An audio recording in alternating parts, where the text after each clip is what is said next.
Good afternoon, everyone. Good evening. Good morning if you're on the other side of the pond. How is everyone doing today? Welcome to Poor Brothers. I am Mr. Zed. This right here is Mr. 3. Hey guys. Dave and Chris. What is going on, people? That intro there was by Hoopy Star. If you need anything like that, or you want some cool gadgets and gadgets that maybe 3D printed and stuff like that, keychains, or even if you take a look behind Mr. 3 back there, you're going to see some other way. There you go. You're going to see some taps that were made for us by Hoopy Star. And Well, you know what? Let me grab them up so they can see them. Yeah, let's do that. But yeah, Hoopy Star can do a lot. If you need to get a hold of him, just let me know. We can drop his. They are literal taps. Oh yeah, and they got lights and a whole bit. They're pretty damn cool, actually. Yep, they're sick. Let me know, and I can drop his information in the chat for you, along with his website, and you guys can have a cool ass tap or whatnot yourselves. Well, look at this. You got Mama T there. She's got Shelly and Wayne along with Mom and Pops. Apparently, they're having a little watch party over at the house. Cool. Actually, sounds pretty fun. Kind of wish I was back home doing that. No doubt. What are you drinking tonight, sir? I'm keeping it kind of simple tonight because my back's hurting pretty good and I'm not feeling the greatest. Hey, whiskey helps. Except this really isn't whiskey. Yeah, I hear. I'm doing a Jaeger bomb. You're doing a Jaeger bomb. With a vanilla Red Bull. Red Bull and Jaeger. That sounds like 20 years ago. Bad decisions and long, fun pool games. Cheers. All right, so I'm actually drinking Blade and Bow. Okay. It's another one of my go-tos for nice sipping whiskey. Get you a nice large piece of ice. Get that in there. Let that melt down. Get a little bit of oxygen to it, and it's actually nice and smooth. Nothing crazy. Let's see. Week's been pretty good. Nothing too stupid. Nothing spectacular. Didn't win the lottery or nothing like that. But dealing with retail, you got fun customers. Had a couple of them this week, and then I had a couple that were not so fun. But that's just the nature of retail, I guess.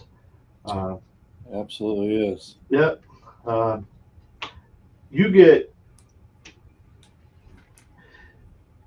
it a little different. And the reason I say you get it a little different is because for the most part, you get to hide away from them. But when you interact with them, you don't have to be as nice as I do. You can be extremely blunt with them in the aspect of, this is what's going on with your car. You don't have to try and sugarcoat it or anything like that. I'm not saying you be an asshole. I'm just saying that you don't have to be, someone that kind of sugarcoats it or whatnot. You get to kind of give it to them straight. Yeah, you still have to be polite and be. Well, hello, dear. I'm having dinner delivered. What do I got? I got a red straw, so I can suck it the fuck up. And Zaxby's, awesome. Thanks, huh? She disappeared. Everyone, that's Katie. If you don't know her, that's your loss, not mine. Hi, everybody. Hi, sister. Live at 8. She's going live at 8, which is an hour from now. Actually, 55 minutes. She's doing a game night over that way. Love you. And what game night is she doing? Ask her. What game night are you doing? I'll probably just trivia. Trivia. We're doing some trivia, it sounds like. So some of us are okay at some of it, and some of us are not so okay with it. Anyway, uh, let's see, what do we got? We've got. Oh, you're telling about your experiences with customers. How you still have to be nice, but Especially the ones that are backyard slash internet mechanics, or their brother's husband's great nephew's 10-year-old can do things. now, why do you have to be more nice to them than someone else? You still have to be nice, because if you're not, they can still pull their car from you. Yeah, but I'm just saying, why more nice to those people who, that's like going to WebMD and getting diagnosed with schizophrenia. You you just have to. It kind of keeps business flowing your way, because you don't want people. You kind of want that he's a good mechanic, or she, whoever. Yeah. They're a good mechanic, and you don't want that he's an asshole mentality, because you want people to keep coming back to you. If you're a nice guy and you do good work and you don't have comebacks, things of that nature, Right. you're more likely to have people to continue to be customers for you. So you still have to watch your P's and Q's. Yeah. You get those people that come in that just know everything, and then really all it is they just, well, I read on the internet that this is the problem. When it's like, okay, well, Did you read the bottom part where it says, if you're reading this, you are actually the problem? That little asterisk at the bottom? you can go to the internet, and the internet has a plethora of information. And it really does. Mhm. And if you know where to look and you're somewhat mechanically inclined, you could probably figure it out through the internet pretty easy, because I'm sure that there's been hundreds, if not thousands, of people out there that have experienced what you may have. Yeah. But it's called taking the time to do your research. They're only scratching the surface, and They're only reading the first thing that they come across. That's it. They don't go through and see if all the rest of the stuff that's going on with their car is actually going on in that same scenario. right. You can't just base it off of one thing. You have to base it off multiple things. I mean, in some cases, there is only one thing going wrong with it. So then you have to do your research on that one thing. It's so complicated anymore with these cars that you can't just be a mechanic anymore. You have to be an electrical genius, and you have to know how the car's mapped out, what systems talk to what. I literally just got rid of a car, not even a car, it was a truck. It was 2019 Ram 2500. It sat in my stall all week this week. And what exactly was wrong with that one again? It had one broken wire. It took me the better part of an 8-hour shift to find it. To find that one wire. But you Yes. knew it was broke. No, Oh. I had to go through all of the different steps to try and figure out what it was. And then once you figured out it was broke wire, how long did it take you to figure out where it was at or Well, broken at? Here's the thing. I knew it was a broke wire, and the reason being is because you could actually go in, grab the main harness, move the harness, the truck would start. Oh. But as soon as you shut it off, or let go of it, or moved it, it would just shut off. Sometimes you could grab hold of the harness, it would run, you could let go of it, you might get put in reverse, it would shut right back off. Holy smokes. Go back and grab that harness again, you get 10 feet in reverse, and it would shut off. We got it almost all the way into the shop doing that, and then all of a sudden it was nothing. Literally, it was literally turning into the garage, and the left rear was the only thing not in the garage. We had to push it the rest of the way in, back it up, put it back into my stall. Oh, So then when I got it into the stall, I could move the wires, and I could hear it clicking back on again, and the truck would fire. So I proceeded to take that harness from essentially the PCM all the way to the passenger side head, where it runs up the head and it goes back towards the firewall and it cuts across the back side and goes back over the driver's side. I took it all the way up to that head, couldn't find anything. yeah. So then I had to start from scratch. So I had to figure out what the problem was, what was causing the problem. And that's why it took me a better part of an 8-hour shift to take care of that. Once I finally figured out what it was, it all broke down to only being a 2-wire system. Huh. But the problem with that is that one wire that was broke went up from the PCM, up the harness, around Right. the back, and around. But somewhere in there, according to my diagram, it split. And then it went from where the split was at over to what we call the TIPM, which is the total integrated powertrain module. Okay. And it went down into there and it fed the PCM side. Because what was happening was my PCM was dying. So it wouldn't allow the start switch or anything else. All my other stuff was alive. ABS, the transmission, the RF hub, the security gateway, all of the modules were alive. HVAC, all the modules were alive, but one. That was a PCM. And that's the one that you need To run to the be rest of alive. the vehicle. To Yeah. be alive.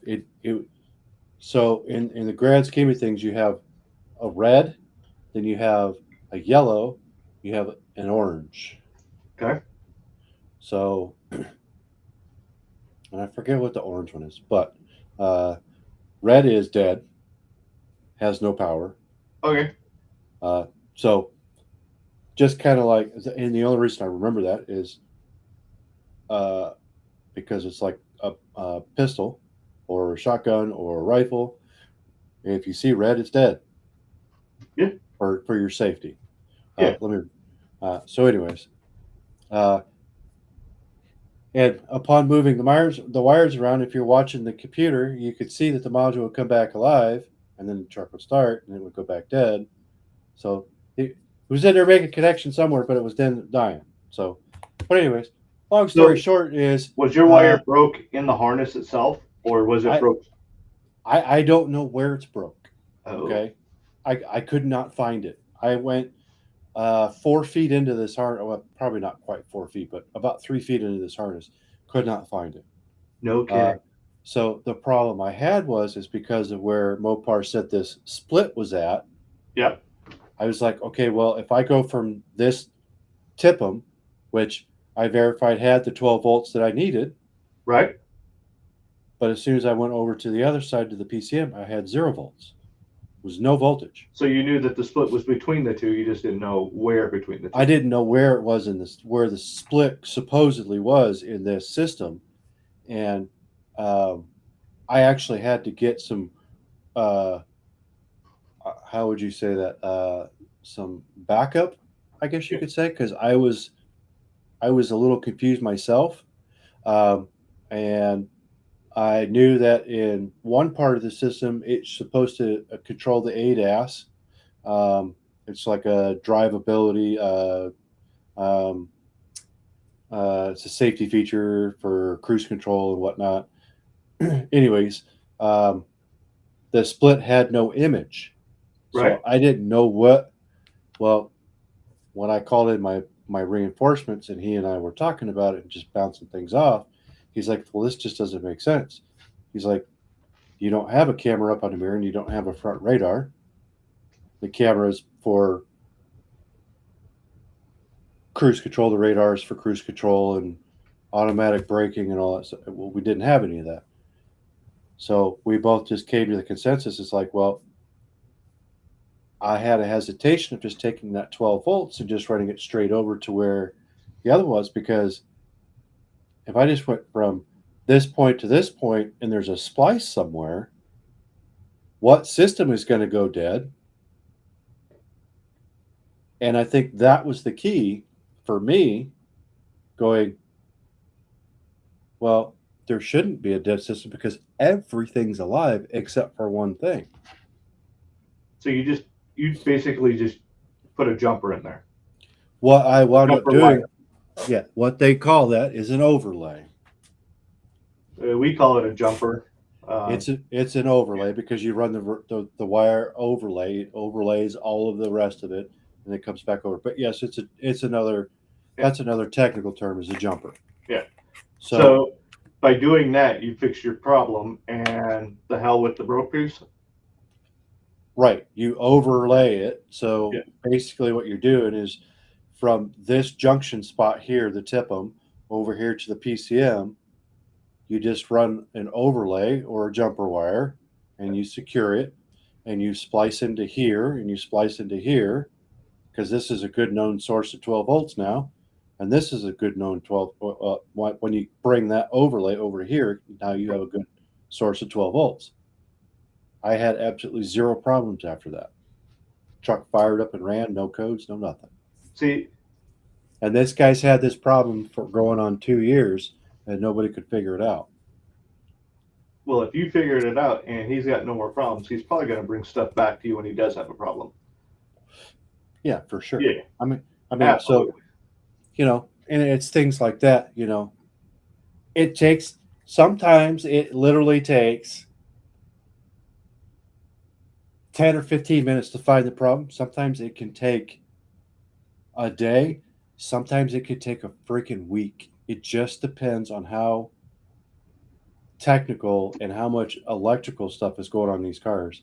And that's why I say you have to know your electrical playing with these cars. Yeah. Because they are all just that way now. So mine was an air cylinder. That was my pain in the ass this week. The air cylinder that I had, it had 4 ports in it, and I had dual shafts coming out of it. So air going in, you could do it to where air going in would collapse the shafts, or air going in would expand the shafts out. Okay. Wait, going, you said going in and going in. Going in, you can have the air, which is pulling the air in by kind of like a reverse, like vacuum almost. Okay. So you're basically pulling the air out, which is pulling the system in, the 2 shocks. Okay. The 2 cylinder, the 2 rods, pulling it in, or you have it where it's pushing air in, and which is pushing the 2 rods out. Okay. Okay. There's a needle valve on one of the ones that we're not using. Okay. Because we're using it so it pushes out. And then when you let air off, weight and everything will make it do what it needs to do. So this situation I've never had before, where the weight was too much for the shock or the air cylinder all of a sudden. No idea why. It came out of nowhere. So the first thing I did is I went and see if there was actually a leak on the shock. Okay. Or the air cylinder. Go in there, I'm taking a look, I can't find it, can't hear it, nothing. I'm like, all right, why is this not working the way it's supposed to? Because there's no hydraulics going to this piece. There's no electric motor that is causing, other than a rotational deal on another part of the equipment. It's only air. That's it. That's the only thing causing it to raise, or when you let the air out, the weight of the actual contraption pulls it into place. And then all of a sudden, so I ended up calling my boss. I said, look, man, I go, this is what we got. I don't know what the deal is. I'm still trying to diagnose it. But I'm letting you know right now that this is jacked up. And if I can't figure it out here real quick before we get too busy, I'm gonna have to tie it up into place, turn that piece of machinery off, and we're gonna run without it. He goes, you gotta do what you gotta do with it. I went, cool. I go in there and I'm looking, and then all of a sudden, for whatever reason, I reach up and I grab a hold of that little needle valve up there. And when I touched it, I could hear the air. It was releasing air at the most loud time, so you never heard it release the air. And I happened to reach up there when it was quiet and grab it, and that's when I could hear it. What fixed it was I moved it 90 degrees.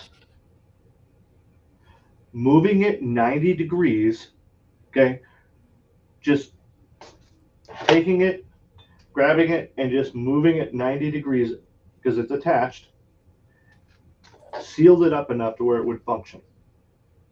Is it threaded by chance? It is. It is. So I ended up putting a new needle valve in there, but for whatever reason, that wasn't working exactly the way it was supposed to either. I said, screw it. I'm getting a whole new air cylinder. Okay. Put a new one in there this morning. Got there a little early, put that in. Everything was working great. But it was for like 3 hours killing me because I couldn't figure out what the issue was because there was nothing saying that it was wrong. Yeah, it wasn't slapping the face. It wasn't saying, hey, I'm the problem. Correct. And I get to deal with that shit a lot. Oh, yeah. So mechanically, that is the issue I had. And then obviously you got, customers. And I've had some, like this week, I've had some really cool customers, like amazingly cool customers. And I've had a couple that come in there and I just look and go, you know what? I've been nice.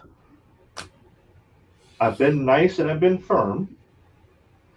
I've been firm and respectful. You get to go home now.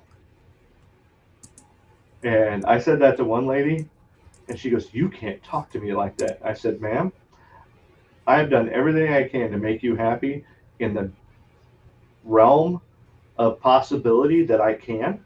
What you are asking for is, one, not possible. And number two, even if it was, the situation doesn't warrant that. I'm not doing it. I go, at this point, we've come to an impasse. You need to leave. I go, and if you want to continue using, the facility, I'm good with that, just not today. And she about threw a gasket as she was walking out. About 5 minutes later, this guy walks in and goes, are you the one in charge? I went, I am. He goes, you had a young lady in here a few minutes ago? I said, yes, sir. He goes, that was my wife. I went, yes, sir. And he goes, I understand that she came in here and asked for this, that, and the other. I said, yep. He goes, can you give me a rundown real quick? I said, absolutely.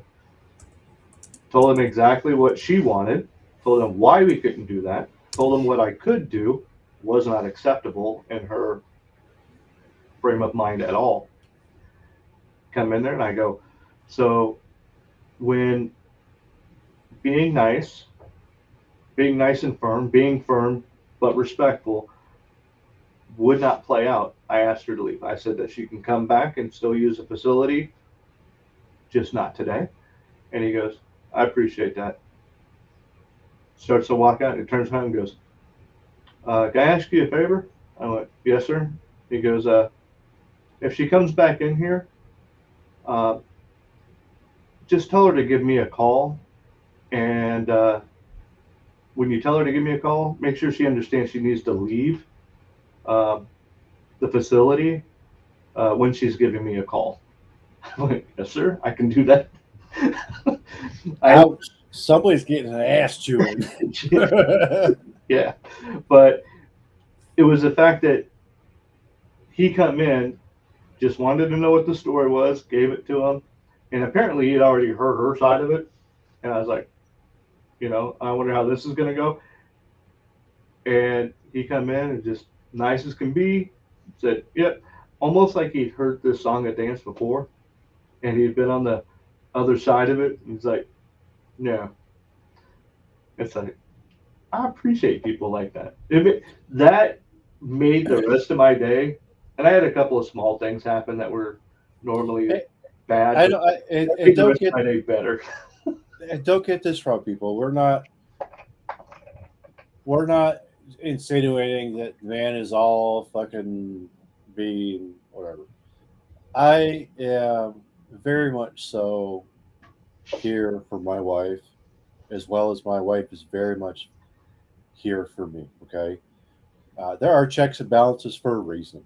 Yeah. She can do the same as I could do for her. So, Well, here's something. Okay. How many times have you looked at a situation and went, I'm absolutely right?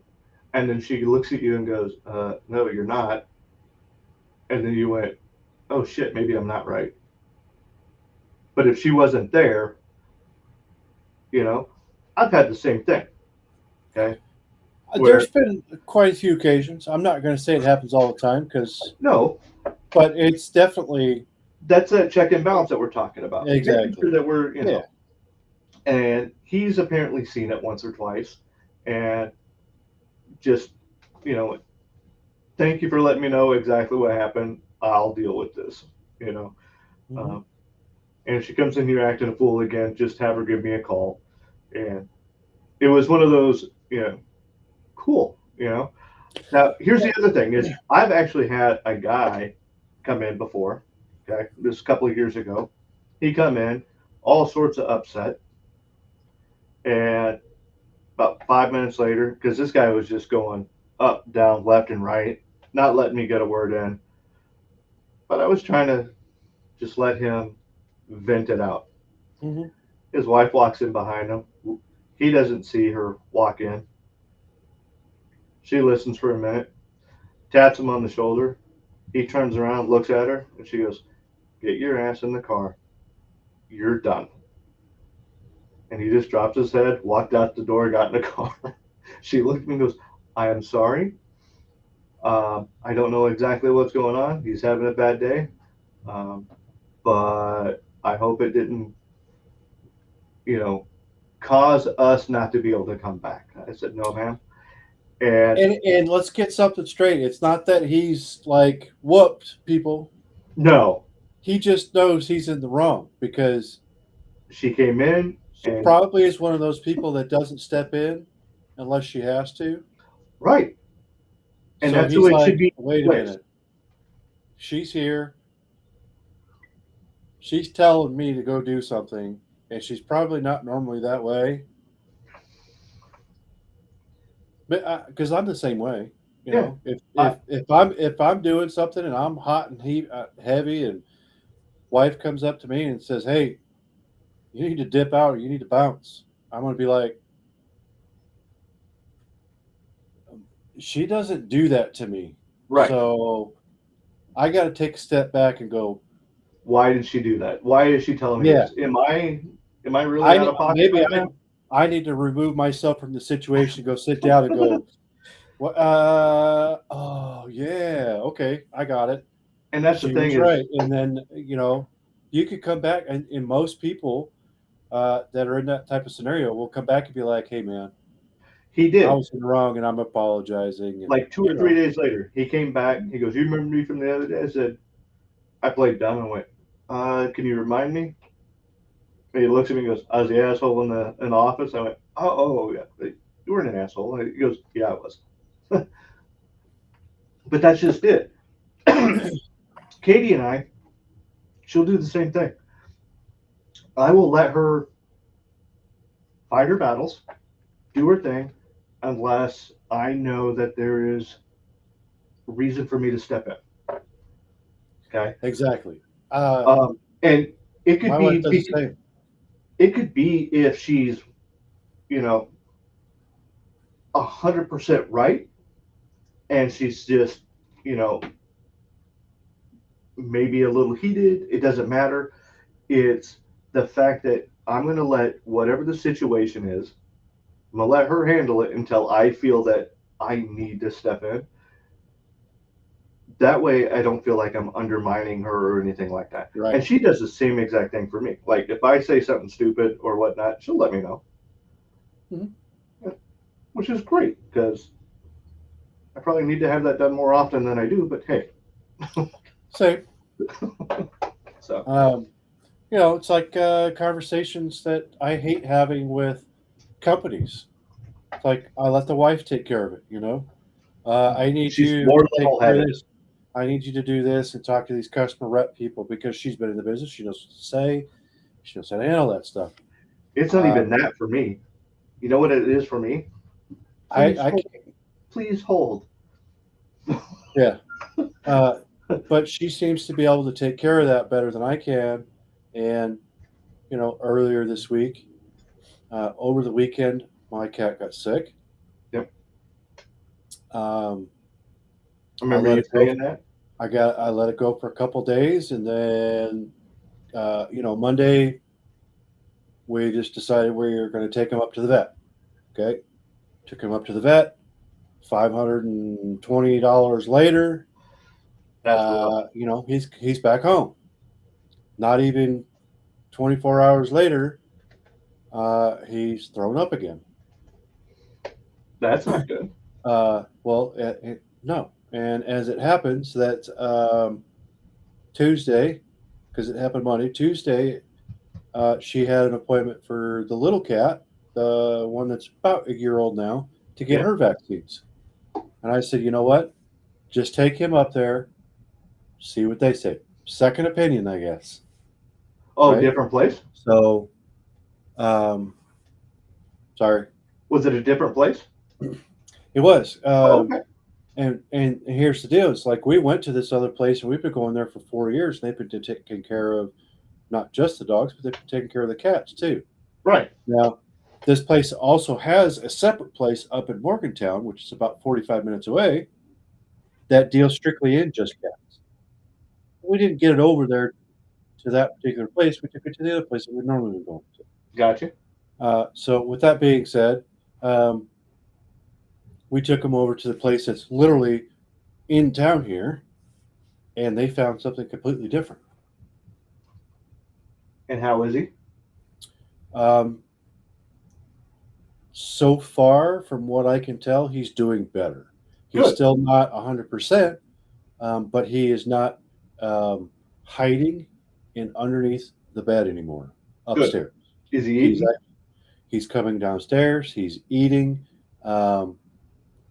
There's still been a couple of times where he's gotten some food and he's like hacked up a couple of pieces. Yeah. But it doesn't seem like he's really. I think he's starting to come around. And of course, that was another $600 and something later. Oh, so in 2 days, I managed to get $1,100 into this cat. That cat better, like. That's nothing compared to the one that we had before that just passed away. We had tons of money in that cat. So, with that being said, I'm not trying to be heartless, but I put a monetary value on pets, and I know that that's heartless, but there comes a point where I kind of have to put our well-being ahead of the animal, because if I'm putting too much money into the animal, maybe I'm taking away from my well-being. Yeah, it's a fine line because somebody's going to come back, and here's just an example. Somebody's going to come back and say, "Hey, you know what? You could put that monetary value on it, but then why even have an animal then? If you can't afford to have that animal and take care of that animal, take it to the vet, and do this, that, and the other, you shouldn't be. You're not a good parent. You're not a good animal owner." Say that. I have a monetary value on myself too.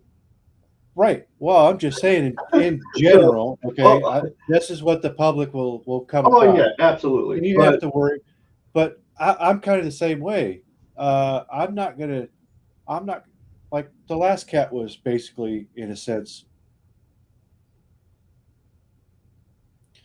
I want to put it in human terms. He's pretty much terminally ill. There was no real fix for him. Okay, Right. there really wasn't a fix for him. He was just on meds. Okay, just what it is. Yeah. I knew it was coming.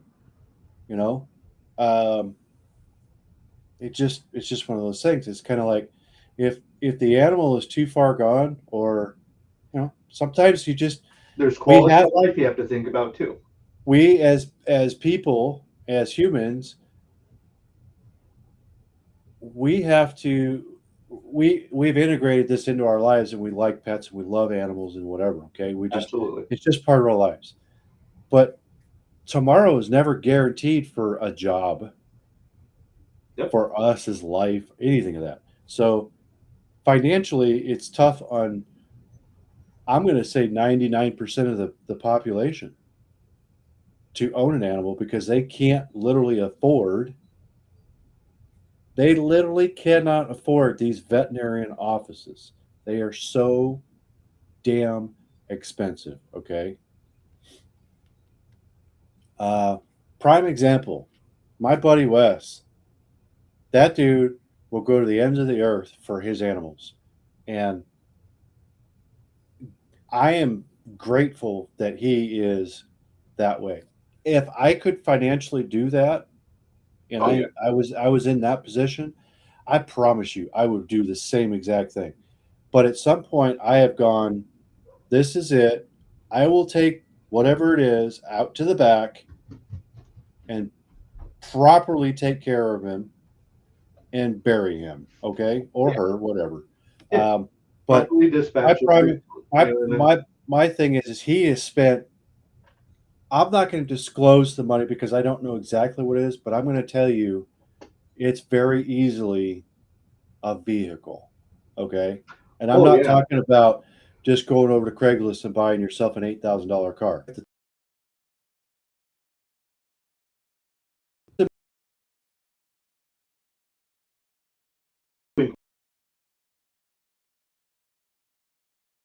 Best year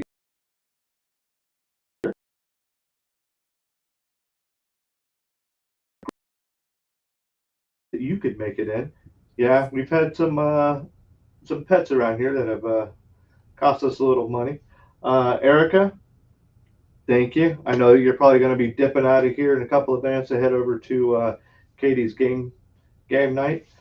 Waffle's probably going to do the same thing. Jeff, just in time for the buffer box. Oh, that's not good. I had another vehicle that I had started it was towed in. Just kind of going along those same lines. What I was discussing.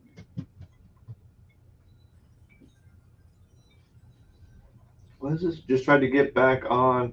Oh, it says it YouTube. came back. I got a YouTube crashed message. Wonder if YouTube is goofing for all. I don't know, because it says we're still live. Do you have it pulled up like on your secondary screen or something? I don't have it because I got other stuff up. I know sometimes you do. I always do, but I don't see it. It never started on my YouTube. Well, it says 5x5 now, so that means we're good on everything as far as Waffle's concerned. And you know what, Waffle? Right now this is your world. We're just squirrels trying to get a nut in it. So I'm glad that you're here. We appreciate you. Poopy Star says it came back. Awesome. Okay, well, hopefully it wasn't us, because everything's been going good for us right now. And I don't have any freaking wood. You know what? I got a book here. That used to be wood. It still is. It's just really, really thin. It froze real hard and then rubber banded around. Looked good for now. All right, cool. I was gonna say I haven't even seen myself like freeze or move up, but I haven't either. When I checked, I had like 51 on the upload, so I was thinking I'm doing good. Yeah. So, but like I was saying, on going back to like another electrical issue car. Yeah. We got a vehicle in that was towed in from another shop, and they'd had that thing for a month and couldn't figure it out. It wasn't the motorcycle shop, was it? No, it was a different one. So, with that being said, when I got it, you know, I didn't know, the first thing about it, I just knew it wouldn't start, it wouldn't run. Right. So, I could hear like a tiny little click. So, I mean, the battery was good because it added. Well, I shouldn't say the battery was good because the battery actually wasn't good, but it had enough voltage in it to do what it needed to do. So when I put the battery charger in, I still got the same exact thing. So all of my systems were online, and so I was like, I don't know. But for whatever reason, one of the things I like to do is check the oil in the cars, mostly because if there is no oil in a car, in a lot of these cars, it won't run. Right. It might crank and start up, but then it'll shut off because it's a safety feature in some of it. So, real quick, I deal with hydraulics. Okay, so hydraulic oil. We have low level switches. Do cars have that as well? A lot of the Chrysler products do actually have Okay. So that makes sense. and low level being like oil pressure. If it doesn't have a certain amount of pressure Yep. in the oil pressure system, it automatically, the car will stay running, but it will put it in a lit mode and it will not allow you to go over a certain RPM and over a certain speed. Okay. And a lot of times that's 5 to 10 mile an hour. Yeah, makes sense. So, anyways, with that being said, I wanted to go ahead and just check the oil because I know that's a known thing with a lot of our products where people will drive them and they're not very good at changing their oil and the oil levels will be next to nothing.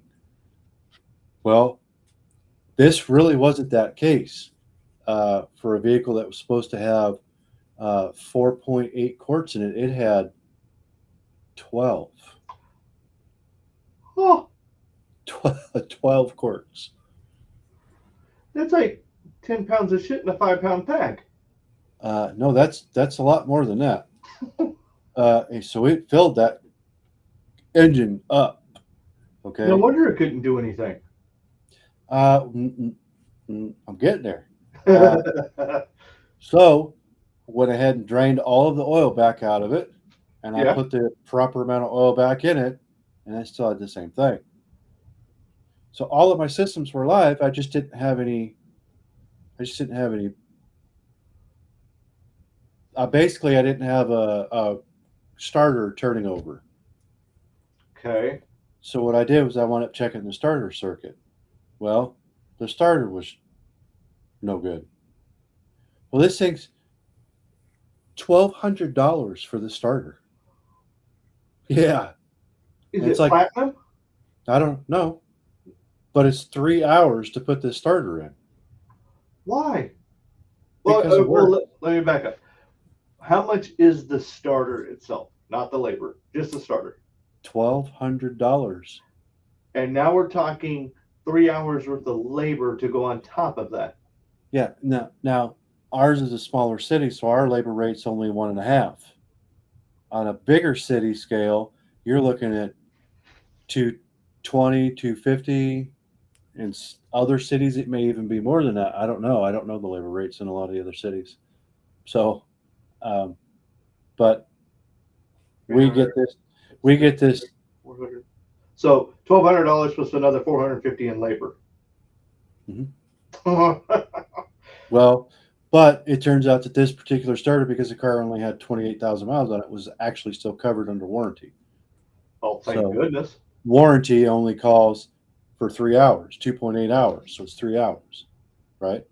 That's Mopar warranty. So you can imagine Mopar warranty is half of what it actually takes to put a starter in at a normal everyday shop. Why? Because 6 the temperature- hours? 6 hours to put a starter in. Holy. Because of the way that they want you to put the starter in. Okay, I'm not when gonna you say anything other than I know how to do this in less than the 2.8 hours that I'm allotted to give it. It's not by much, but it's about that. So the stuff they want you to do in order to take the starter out and put the new one in, I'm going to assume is you need to remove all of this other stuff to get to it, put the new one in, and then put it all back together. Mhm. And like we talked in a previous episode, you mechanic, not GM or Mopar mechanic in a closed facility that's all they do is that one thing where they So can get it down to the 3 hours. It, and I I'm not saying you most specifically, I'm just saying you as a mechanic that's, out in the real world, it would take you longer than it would someone that is dedicated in a clean facility with everything at their fingertips right then and there and I have all do. the steps. Well, but let's back that up. I am specifically in a Dodge Ram Chrysler Jeep dealership. Okay, I deal Right. with that stuff on a daily basis. Do you Okay, have each and every tool at the ready for that position? And see, there's a I difference between 10 it's not iron. it's not just about the tool though. Okay, No, so in my setting, because we are a smaller dealership and there's literally only 3 technicians, which we just got a technician a couple of months ago to make our third one. right, There's only 2 of us there. Okay. In a larger scale dealership in your larger towns, you have up to 10 to 15 different mechanics. and some But of them can specialize in specific those areas. guys are light duty, medium duty, heavy duty. Then you have your interior guys, you have your electronic guys. So they split those guys up, and those guys only get to deal with light duty stuff. So brakes, Right, light duty stuff. Then you have your heavy duties, which is your heavy duty, which would be your transmissions, uh, your motors, getting deep down into them, things of that nature, doing head jobs, whatever. So we don't have that luxury. We have to do all of it. all of it. Right. We are not just in this Well, little group of light line or this little group of heavy line or what so. I'm saying is taking you out of the equation. I'm just using you as mechanic in general, not someone that's in the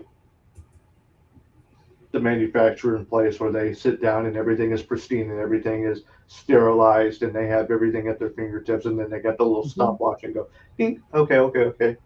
Yep. That's So, how they do it. right, They grab 50 people in this spot where all the tools are already there and laid out, and this one goes over and does it. The other 49 people are watching. When he gets done, the next guy goes. Yeah. And each one is learning what the other ones are doing until the number 50 comes along and goes, okay, well, I'll remember that trick from. He's been watching long enough. Okay, well, number 4 had a good trick. Number 7 had a good trick. Number 22 had a good trick. Number 36 had a good trick. Yep. Oh, number 48. Okay, now if he's a good enough mechanic, he's learned from everybody else, and now he could go in there and then whatever the shortest time is, that's what it is. Or they take the average of that time, and that's what it is. So on book time for the dealership for warranty work, it's always going to be roughly right at half of what any of the other shops are going to have, whether that's mostly going to be your independent shops, because your independent shops aren't dealing with that stuff on a daily basis. right. So there's a different different labor rate that they use. It's called All Data, and there's another one. I think Mitchell is another one. There's probably 1 or 2 other ones, but those So labor rates that are gives a little extra. those are actually closer to what the real world scenario would be Right. for the average mechanic that doesn't deal with that stuff day in and day out. So, And like you said, you happen to know a trick where it doesn't take you that 6 hours, it takes you closer to that 2.8 Mhm. because you know a workaround or something. The only reason I could do it now is because I had to take that old starter out. I bench tested it. It sure did not work, period. Yeah. It took a couple of 3 days or a week before we finally got the new starter in. We put the new starter in and it still went clunk. Okay, Yeah. so then what was the issue? Well, because we had assumed that because the starter, it's hard to explain, but there's a round plastic collar and the plug slides over it and it locks onto that. Okay. And that's the signal wire. Yep. Okay. The corner of that, about half of it was broke. Oh, So we assumed that we just got a bad starter. Okay. So with that being said, we went ahead and ordered another one so that the other one could get sent back. Well, the new one that came in a couple days later had the exact same break in it. They're not packaging the box right. oh, But we went ahead and bench tested that starter to make sure it worked. And that starter worked. And we thought, okay, well, let's bench test the other one because I thought we got the same exact one back. And okay. they're like, no, we still have it. I'm like, well, I want that one back because I'm going to bench test that one. We bench tested that one and it worked. I couldn't tell the difference between either one of them. So we installed the new second one in it Yeah. and it still went clunk. And that's when you So- figured out there was a piece broke. No, that's when I found out there was a wire problem. I took my power probe, which you hook up Yep. to the battery, and you can actually click the button forward or click it back. Clicking it forward gives it power. Clicking it back just gives it a ground. Well, in this case, we wanted to give it power. So I reached all the way up into there and I found the signal wire and I hit the power and it rotated the motor over and started cranking the motor. So I Oh. went, I have a problem in a wire. So now you have to go back through the wiring and go, okay, where does this wire start? Where does it branch? Where does it branch off if it branches off? And where does it end? Obviously, we know it ends at the starter. Right. So there's only two places where it went. There was a plug on the back of the firewall and it goes into the PCM. Oh, so you didn't have to chase it far. Oh no, I just had to go from here to here and then from here down. Okay. So what I did was I unplugged the one at the firewall, which separated the one that goes to the PCM. I took my power probe and I hit it and it cranked the motor over. I went, well, if it can handle a load there, 12 volts there, I'm going to assume that wire's good. So then I went over to the PCM and went to go do the PCM and I got nothing. And I went, well, of course I'm not going to get anything because I never plugged that plug back in. So I plugged the plug in, I plugged the PCM in without thinking about it, and hit the start button. It cranked over on its own without me doing anything. Okay. So we had that PCM disconnected because you have to actually take the battery out, take the PCM, take the battery tray out in order to get down to the bottom to get the top starter bolt. So I'd had that out a couple, 3 times already on the PCM side. So Yeah. there wasn't an issue there.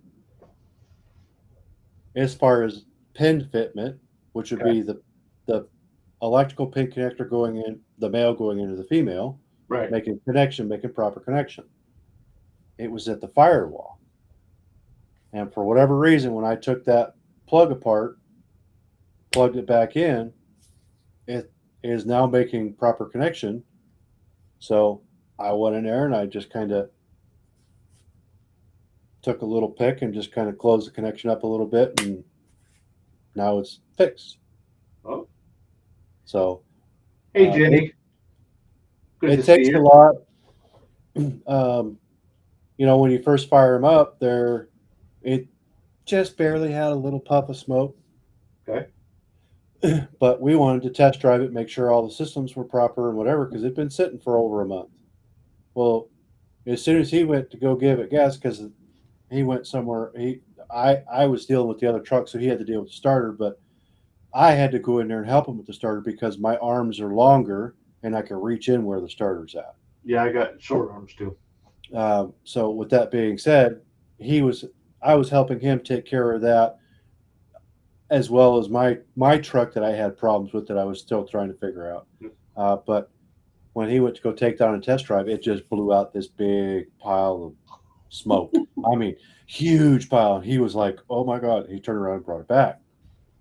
So everybody's like, "Well, what's going on with it?"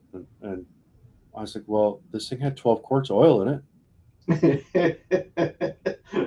It probably got up into the turbo and it probably hasn't drained back out yet. And it's gotten into a couple other places that it hasn't drained out yet.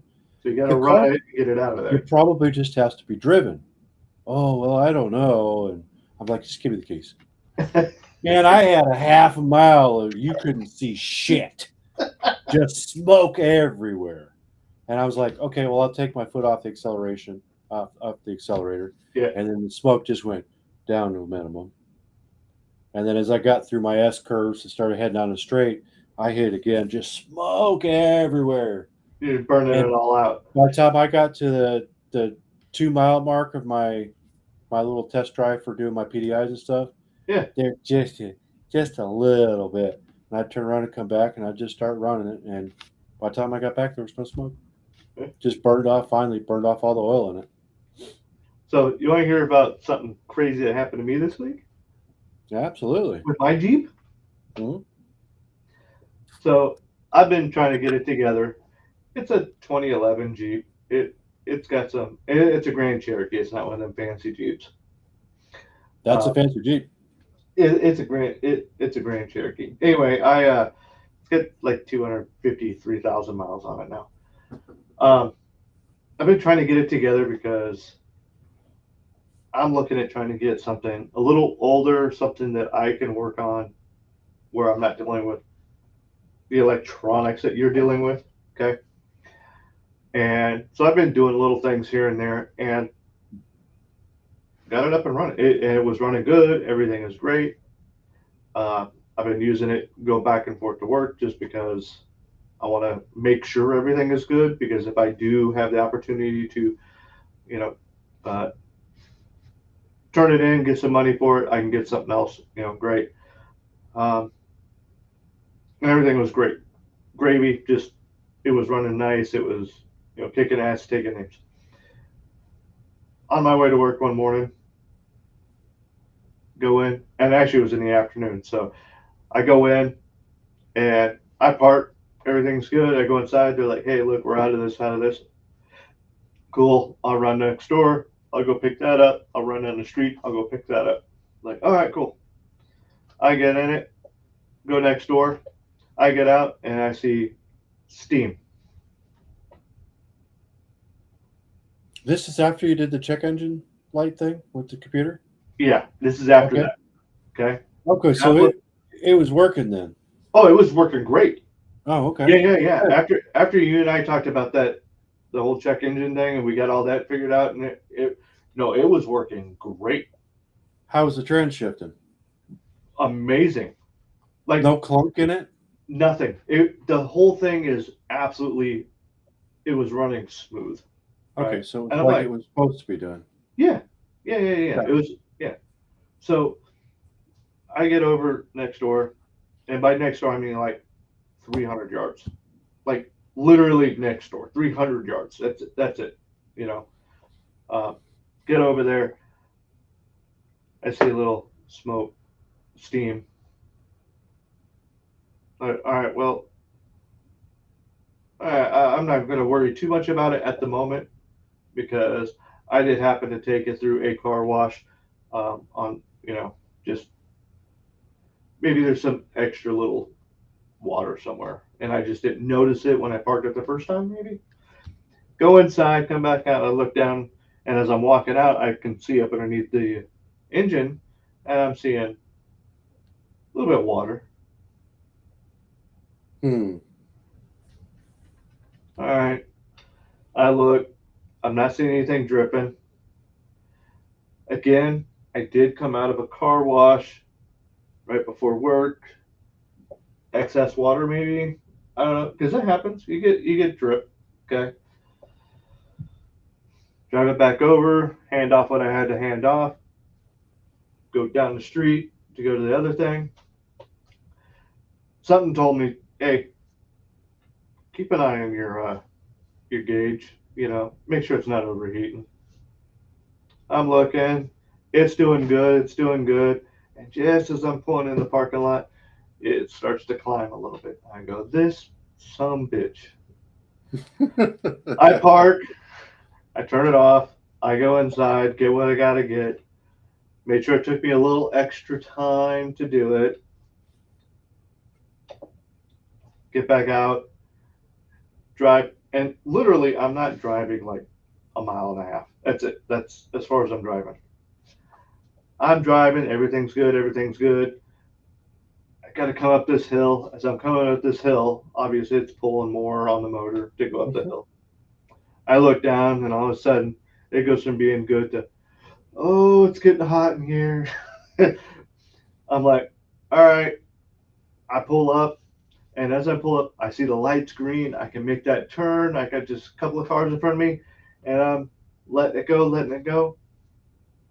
And of course, someone's on their freaking phone, not paying attention to the light. Bastards. I honk. The car in front of me honks. They go. The car in front of me can't go because at this point, the lights turned again. So I'm sitting there. I gotta turn it off. I turned the damn thing off. I'm sitting there. I'm like, cool down just a little bit. I know the light takes a minute to, I'm like, I'm gonna let it cool down just a little bit. Light turns green. I get going, park it, but I gotta work. So I don't have time to really take a look at it and see what the hell's Yeah, going you on. can't investigate it, right? I'm like, all right. So I go in. I work my entire freaking 10 hours. Okay. I look at the other manager. I said, look, I need your help, bud. He goes, what's up? I said, I need you to pour liquid into radiator. He goes, okay. I go, I'm going to get up underneath and we'll see where the hell this is leaking from. Now, mind you, like halfway through my shift, I went out there, popped the hood, I poured water in, and I'm looking, and all of a sudden I see water on the ground.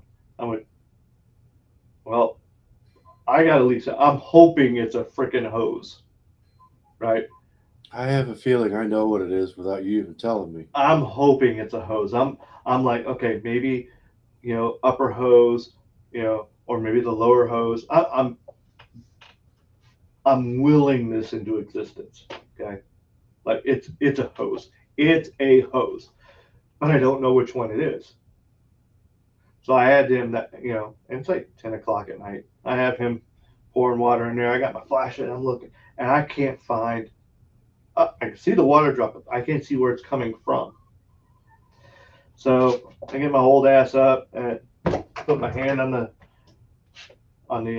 fender, or not the fender, the where the grill's at right there, that front bumper and the grill meet. And as I come up, the light hits.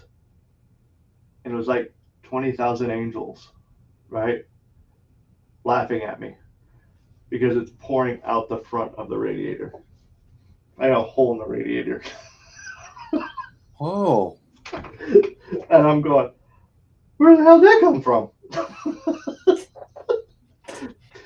So I'm like, all right, well, it's now cool. One, I haven't drove it for 10 hours. Okay. Yeah. So the engine's nice and cool.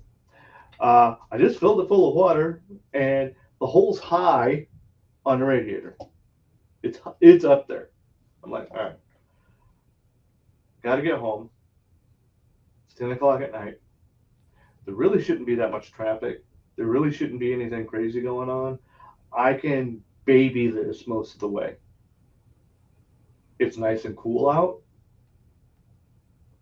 All right, let's do this. I literally get 3/4 of the way home before I have to pull over to let it cool down. Okay. Mm-hmm. Which is great. I'm like, cool. I pull over. I happen to pull into a Waffle House parking lot. Okay. On the backside. And I'm sitting there, I'm letting it cool down. I've only got 3.5 miles, 4 miles to go. That's it. That's all I got. I'm sitting there just chilling out, just doing my thing. And I happen to look up in my mirror and I see there's a garden hose. Awesome. I go into the Waffle House, lady at the Waffle House behind the counter. She looks beat to hell, like she's just had a day. And I go, ma'am, she goes, yeah, what can I get for you? I say, honestly, I go, the only thing I need to know is if I can use the hose out in the back. And she had this look of like, what are you smoking, kid? I go, here's the thing.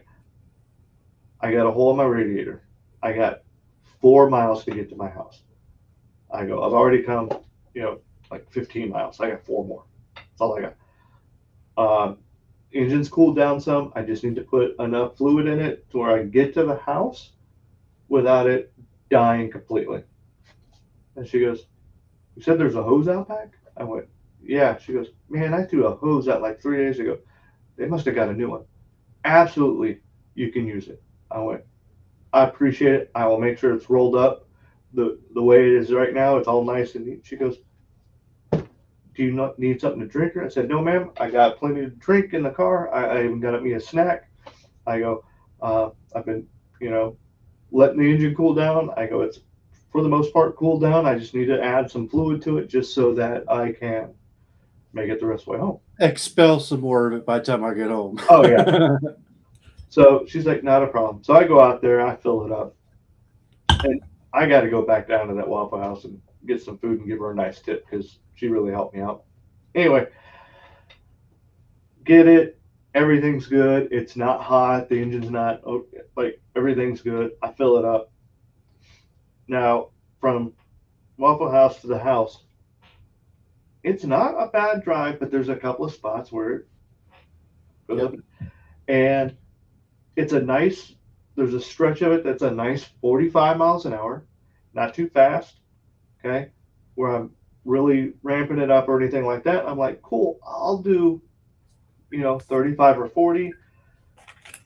It's after 10 o'clock at night. There really shouldn't be anyone out there. I'm going, okay. Get to the part where it's supposed to be 45, and I look in front of me, and I got 6 cars in front of me. Normally, this time of night, there are no cars, but I got 6 of them. Hot damn. All 6 of them are doing 25 miles an hour. Not only am I in a V8, okay, Hemi, that really doesn't like to go only 25 miles an hour to begin with, but I've got 6 cars in front of me doing 25 miles an hour. So I've got their exhaust, their heat. I'm not getting any air to my radiator at this point. And I watch this gauge go from, I'm doing good, to choke me, daddy. It's just buried in the red. I'm like, I got to pull over. I don't have any more water in the engine now. I'm like, oh, I got 1.5 miles to go. I'm sitting there and I'm like, well, it's cooled down. It's not pegged all the way at the end. All right. I go, I throw it in drive, and I'm going. In the very last part to get to the house, there's this nice little jog up and down. And I'm like, I just got to go for it. And as I'm pulling into the driveway, after all of that, all the lights come on. I went, it's okay, girl. It's okay. We're home. Park it, turn it off, and it hasn't moved since because I haven't had a chance to really dive into it. I'm only going in the back of my head going, in order for me to get the radiator out, I got to take the front of this entire Jeep apart.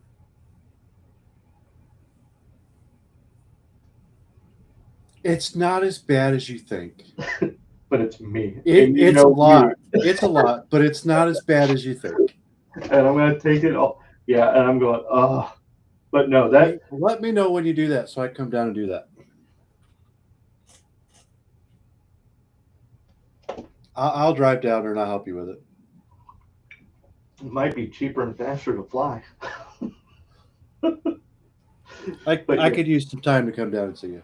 But Um, yeah, I've gotta take On- that entire. I'm going. But yeah. you got a That- compressor there? I did. I blew a valve completely out of it. It's no good. So I got to go get me another one. But yeah, I can get. Well, I can go to. I can grab a small compressor. That's not an issue. So speed doesn't really. You're slowing down to like 35, 40. Actually, No. it actually hurt you. No, I was When you doing were- 25. I had No, 6 people in front of me doing 25. I'm saying prior to that. It Oh actually no hurt. no. And That the was reason, the road was 45. right. I'm like, I can. If you're easily doing 35, 40, that hurt you. No, I never got to that. Well, I'm just saying in general. Oh no, on the highway, I was doing the speed limit because the speed limit was everything was moving and everything stayed golden. Everything was good because it it would. had the airflow. And it's not just the airflow, though. The reason I say that is because the system is actually pressurized. It had a hole in it. I realize that, but the hole is still going to give you some pressurization, okay? Yeah. You're supposed to have about 16 psi-ish of pressure, okay? Okay. But the hole being there, it can't keep pressurized because it's pushing the fluid out. Right. So it's not going to keep fluid in. It's pushing that out. So it doesn't matter if you did 35 to 40 and a 45, or if you're doing 65, it's still going to retain that same loss. Yeah. So it's actually going to benefit you if you could actually go a little faster. Keeping the airflow in front of you is Yes, I got what you're saying. Yeah. keeping the airflow in front of you is also going to help keep the water cooler as you get less and less of it. Yes. The airflow That was will my help. thought. That was my thought on it. I know that The I'm other- going to be losing it. I need to keep that cooler, so I need to. The at other least thing that go- would help too is turning your heater on. I did that. Keep your windows down, but keep your heater on because it's another form, another way The of heat cooling sink. it. Yeah. Yes. Pulling that heat So, away. but I doing was- the 25 killed it even worse. Oh yeah. Yeah. So that guy that was up there leading the pack at 25 is the They were butthead. all together.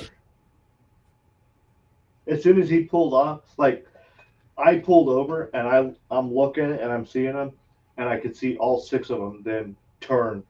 Like That's terrible. I was, yeah. I But was the guy- wishing. It's I was- still the guy up front leading the pack because obviously that dude or chick, I don't know who it was, No. didn't know what the hell or where the hell they were going. So Something um, I can tell you that I wish for them to have an itchy asshole until Christmas. Yeah, I was very adamant about them not being able to relieve that itch until Christmas morning. I know that's wrong of me, but it is what it is. Let's see here, Ace, welcome in. Looks like you are having a premiere. Oh, you're going to move it to 10:30. I see what you're doing because of Katie's game night, which actually probably started about 15 minutes ago. yes, it did. Yeah. But yeah, that's been kind of my week. It hasn't been a bad week, just little things here and there. For the most part, it's been decent. I've had some customers. You've had some customers. But Just not had bad. my one truck that sat in my stall all week, and then I was kind of bouncing around from that to the other guy and doing some other things. Yeah. But other than that, I got back to my other truck, my head truck that came from that motorcycle shop, late Friday, so late yesterday, and still don't know exactly what's up with that yet, but I'm going to know more probably Monday or Tuesday on that one and whether or not we've got it figured out. So Cool. Real quick, Jazzy, question for you if you're in the Oh. audience. I don't know. Question is, Hey, I'm glad I could help, Poopy. oh, what happened there? He was having a problem with one of his, I think it was either his car or a friend's car. And Oh, okay. I helped him out as far as what it took to fix it. Oh, good. Awesome. I'm So. glad to hear that. Jazzy, you and Okay. Kale got an aunt, a little bit of whiskey. Has she given you any feedback on that yet? That's my question. They a birthday or something. I don't remember exactly what it was. They asked for a recommendation, and I gave them a recommendation. I gave them a couple. I know that one of the ones they gave her, and I'm just wondering if I heard anything back on that. Because yeah, I like to say that we are absolutely nobodies when it comes to whiskey, but we do enjoy whiskey, and we'll give you our honest opinion on what we think tastes good and what doesn't. Um, you don't like Four Roses. Nope. Um, I have the pistol right there. It's full Yeah. of it. Full of Four Roses. Yep. I had to actually, and I guess in a sense, I don't like Four Roses drinking it straight. Okay. I just don't. Did you dilute I it wound with up, something? I wound up, I think, killing off the rest of it doing whiskey sours and some other stuff. Oh, so it works like that. Yeah. I mean, it still wasn't the greatest, but it was just. So so Sis got me kind of like what you got. You got that little roulette thing, okay? The little decanter roulette deal. I got a globe one. Yeah, it's Up there. right. It's right there. Yeah. So I've been taking some of the ones that I've got very little of, which, once you get past like when you have less than a third left in the bottle, you need to get rid of it. Okay. Either drink it or add it to some. I've been making an infinity deal, and I'm about half full with my infinity deal. I'm going to keep doing that, and I'm going to have a good mix of a whole bunch of stuff, and we're going to see how that tastes. I've had people tell me it's really good because you have the different things mixing together, and then I've had other people go, "That's just trash." I'd be like, "Well, I grew up in the '80s and '90s, and we had We made trash work. we did, and especially when it comes to drinking." I especially did because if you remember as a kid growing up, how many bicycles would I find and try and put back together? Oh, we had so many that Dad got pissed. Like, it's like, what is all of this? And we had to get rid of some of it. I used to take. At a young age, I figured out how to take a bicycle chain apart to fix it. Yeah. But I also, at a young age, was figuring out how things worked and how to get things put back together. And it started with mowers and bicycles and just anything I could get my hands on. And that is where you had the mechanical advantage over me because that did not interest me as much as other stuff. Yeah, it just wasn't. You just didn't pick that up.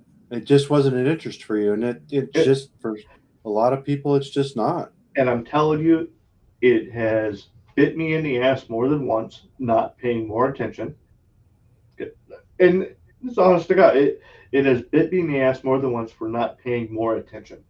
There's a See, lot of things that bite me in the ass for not paying attention, but here's that's the thing: the is facts of life. It's just the way it is. I kick myself in the ass because it's one of those things where it was in our house. All I had to do is pay half as much attention, just half, and I wouldn't have some of the issues that I've had over nearly 50 years. Just half. Now, I will say this. one thing that I did learn and I did retain is troubleshooting. And That being, still remains to be part of my struggle, although I am much, much better at it. well, I have I still learned, struggle with it. and when I say troubleshooting, I'm not talking just troubleshooting with vehicles. I'm talking troubleshooting with everything. Okay. Because troubleshooting with the vehicles, you know what the vehicle's supposed to do. Why is it not doing it? Okay. Well, is it getting the gas it needs? No. Why not? And you just kind of work back from there. Okay. I use the same logic when I work with rifles, pistols, whatever. It's not doing what I want it to. Why not? And I work back. Okay. Speaking of, Sometimes I'll work from the front and go back one. I'll go, okay, yep, and I'll bracket that in. Okay. Mhm. I also do that with everyday life, but I do that with people also. Okay. Because if there is a miscommunication between you and I go, okay, let's troubleshoot the situation. I see it as this, he sees it at this. Where are we not seeing it the same? And I try and figure that out. And a lot of times it's, okay, I'm not explaining it the correct way. Or he's not seeing it the way that I think he should be seeing it. And why is that? Is it, and I'm trying to bounce back and forth to try and figure out where that disconnect is so that now we can be on the same page. Mhm. Troubleshooting is not just mechanical, it is also everyday life. Okay. Mhm. Why can I not save money? Okay, well, let's figure this out. I get paid X amount and I have X amount of bills. I have X amount left over. Okay, well, I should be able to take X amount left over and put that away and save. Why is that not working? Oh, well, I have a Starbucks receipt and I have an Arby's receipt and I have a McDonald's receipt and I have a Subway receipt and I have a bottle of whiskey receipt. Well, no shit, you can't save. And I do that with everyday life as well. And that's where I say my troubleshooting has gotten a lot better. Part of that is growing up with Pop because Pop, tried to get us to why isn't this working? Ask why. Okay. Mhm. What is it supposed to do? Why is it not working? And then also in the military, it's like, okay, I have to figure out how to get this done. All right. What is the end product that we want? We want this fucking hill. That hill is ours. Okay. Well, I'm here and the hill's over there. How do I make that mine? And I had to troubleshoot making it. You see what I'm saying? Mhm. So with tactics and stuff like that, and that's all tactics are is troubleshooting at a different scale, at a different level, and doing it that way. So that's one thing that I did pick up, and I'm grateful for, is the ability to at least initialize that troubleshooting aspect of it. Mhm. As far as the car goes, I'm still calling you. I'm still calling Pops, going, what am I doing wrong? What? Hey, look, there's a hole in the radiator. I wonder if that's the issue. So I honestly, I'm surprised that's what it was, because I thought for sure it was the water pump. I had the water pump go out before, replace the water pump. Okay. And that is where my first thought was like, please do not be the water pump again, because that sucked. Monetarily, that sucked. Did you get to do it yourself? No. Oh, I had to have someone else do it because I couldn't get in. I was looking at it going, there's no way. I don't have enough time for this. I need to get it done. I don't have day after day of pulling it because that was my only vehicle. I was gonna say you probably didn't have another vehicle, but Correct. it's something you could handle. I imagine I could if I had another vehicle where I could Spend the time to do it. Yeah. right. like now, I know that I've got another vehicle. I can turn around and I can do the radiator. I also know I'm probably gonna have to take the entire front of the freaking Jeep off in order to get to it appropriately and replace it. So But that's not it that ain't bad. me. It's not that bad. It's really not. You say that, but It's really not. I've had to pull my own tooth out before. Okay, I know what that feels like too. Um, I can tell you that it's probably about a 15-minute job to do that, if it's even that. what, the radiator? No, to pull the front clip off of it. Oh, but you said to pull. I'm like 15-minute job to pull my tooth out. That's fucked up, man. No, that radiator job's a few hours. Oh yeah. So Doing it in the driveway with tools and Yeah. limited tools, not the plethora of tools that I have, the tools yeah, that the common person has. It's probably going to take a tiny bit longer, but it's really not going to take that long. Yeah. It's 100% doable. I'm sure it is. The hardest part for you is literally going to be remembering where everything goes, and then making sure the system is actually purged of the air. Because if you don't get all the air bubbles and air pockets I out, forgot about that. that's a problem. I got to go get one of them things to do the purging. I have one. I'll come down and see it, and we'll get it done. Yeah. Well, you'll have to tell me when you have time, because that's the only way it's going to work. I'll just figure my time when you're off. How's that? I'm off on Sundays Sunday, and Mondays. Monday. Yeah. I'll So just have to figure that time out. you let me know, and I'll make sure that maybe I'll take a Saturday off also. Yeah. So I'll leave out late Friday and be there Saturday. yeah, I'll have breakfast ready for you. Better be Or in Waffle, bed. or Waffle House. I don't know. Oh, yeah, you'll have a bed. I ain't worried about that either. All right. Let's see here. Let's like I said, I know Katie's got some people. Some of y'all are going to want to jump over that way, which is They great. probably have already. Some of them probably have.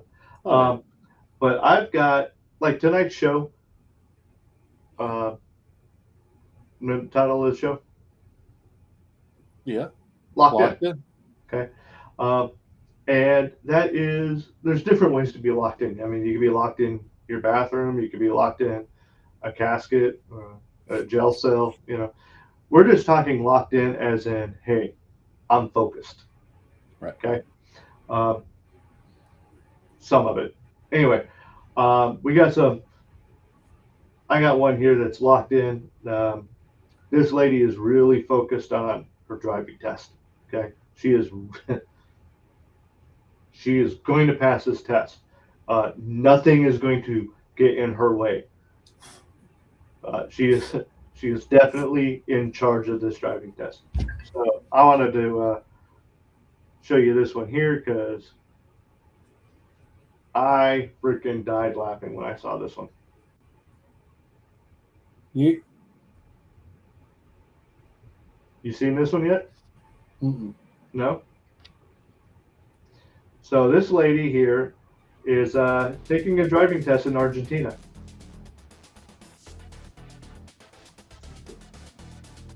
She's locked in. I mean, she's doing, she's.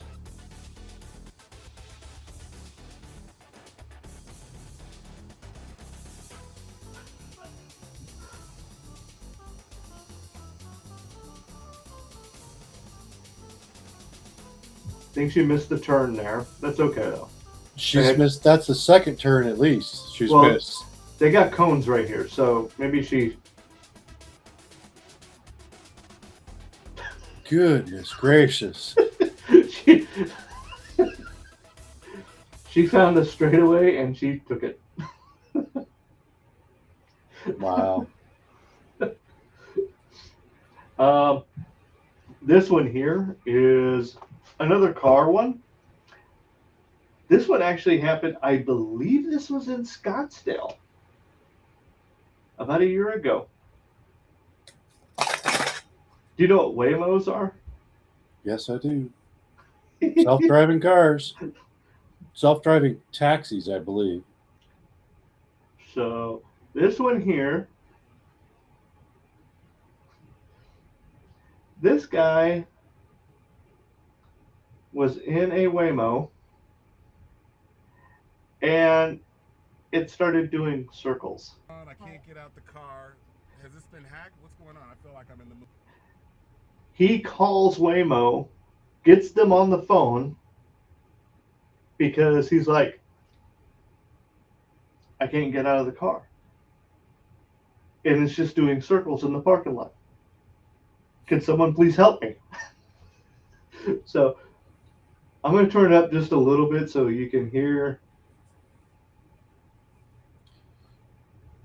I can't get out the car.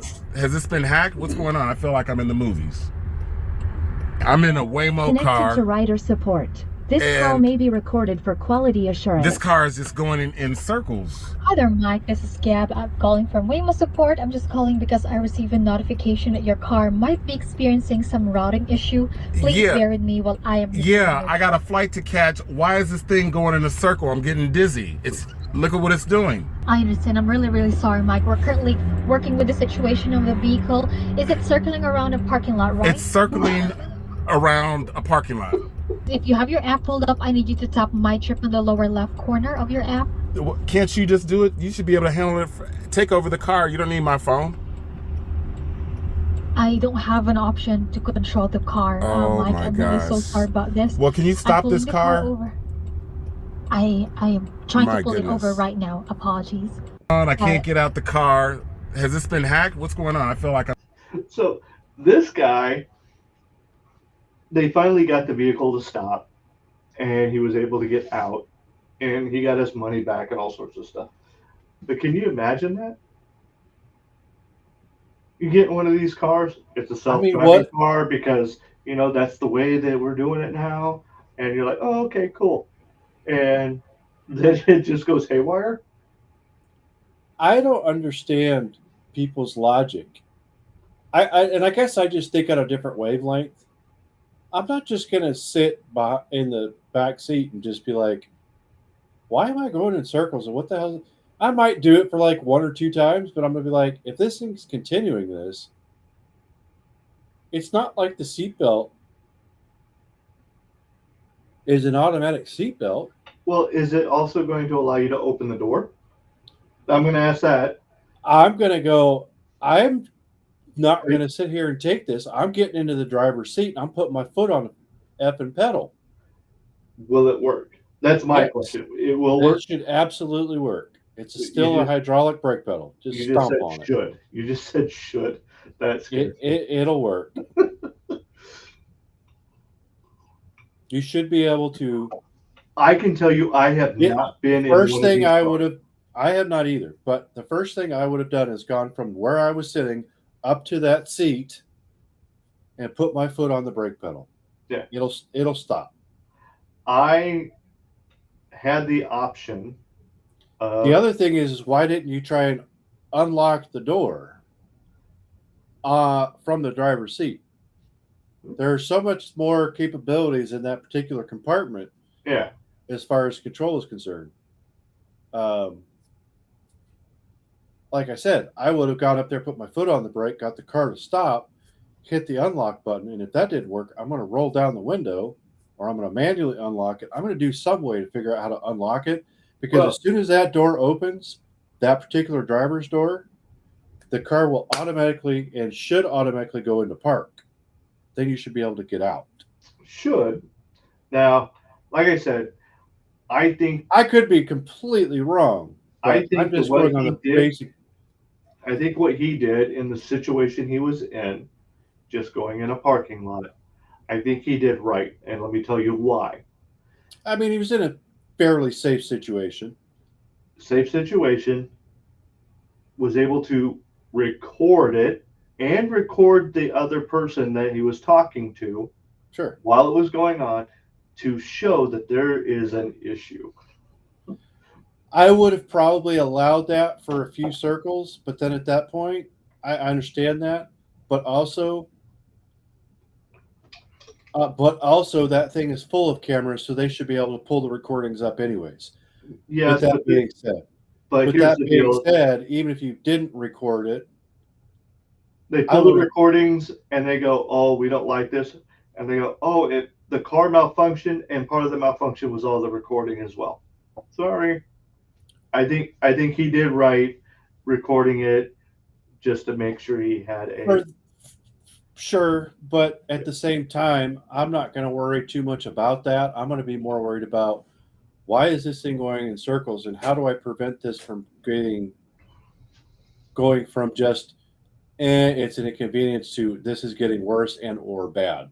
Oh yeah, I'm going to take the situation.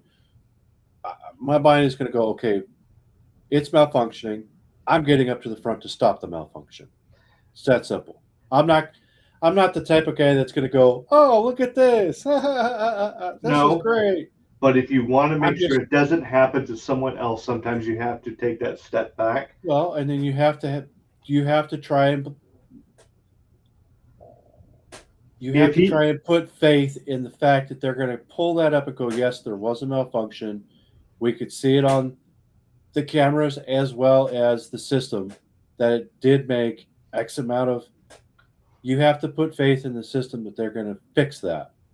Otherwise, you Right. can't move forward. Just like we put faith in the system that the recalls, they're putting our safety versus money. I understood. All I'm saying is I think he did okay with the fact that it was in a semi-controlled environment, got it recorded. That way, if they didn't do something, he could mass release it.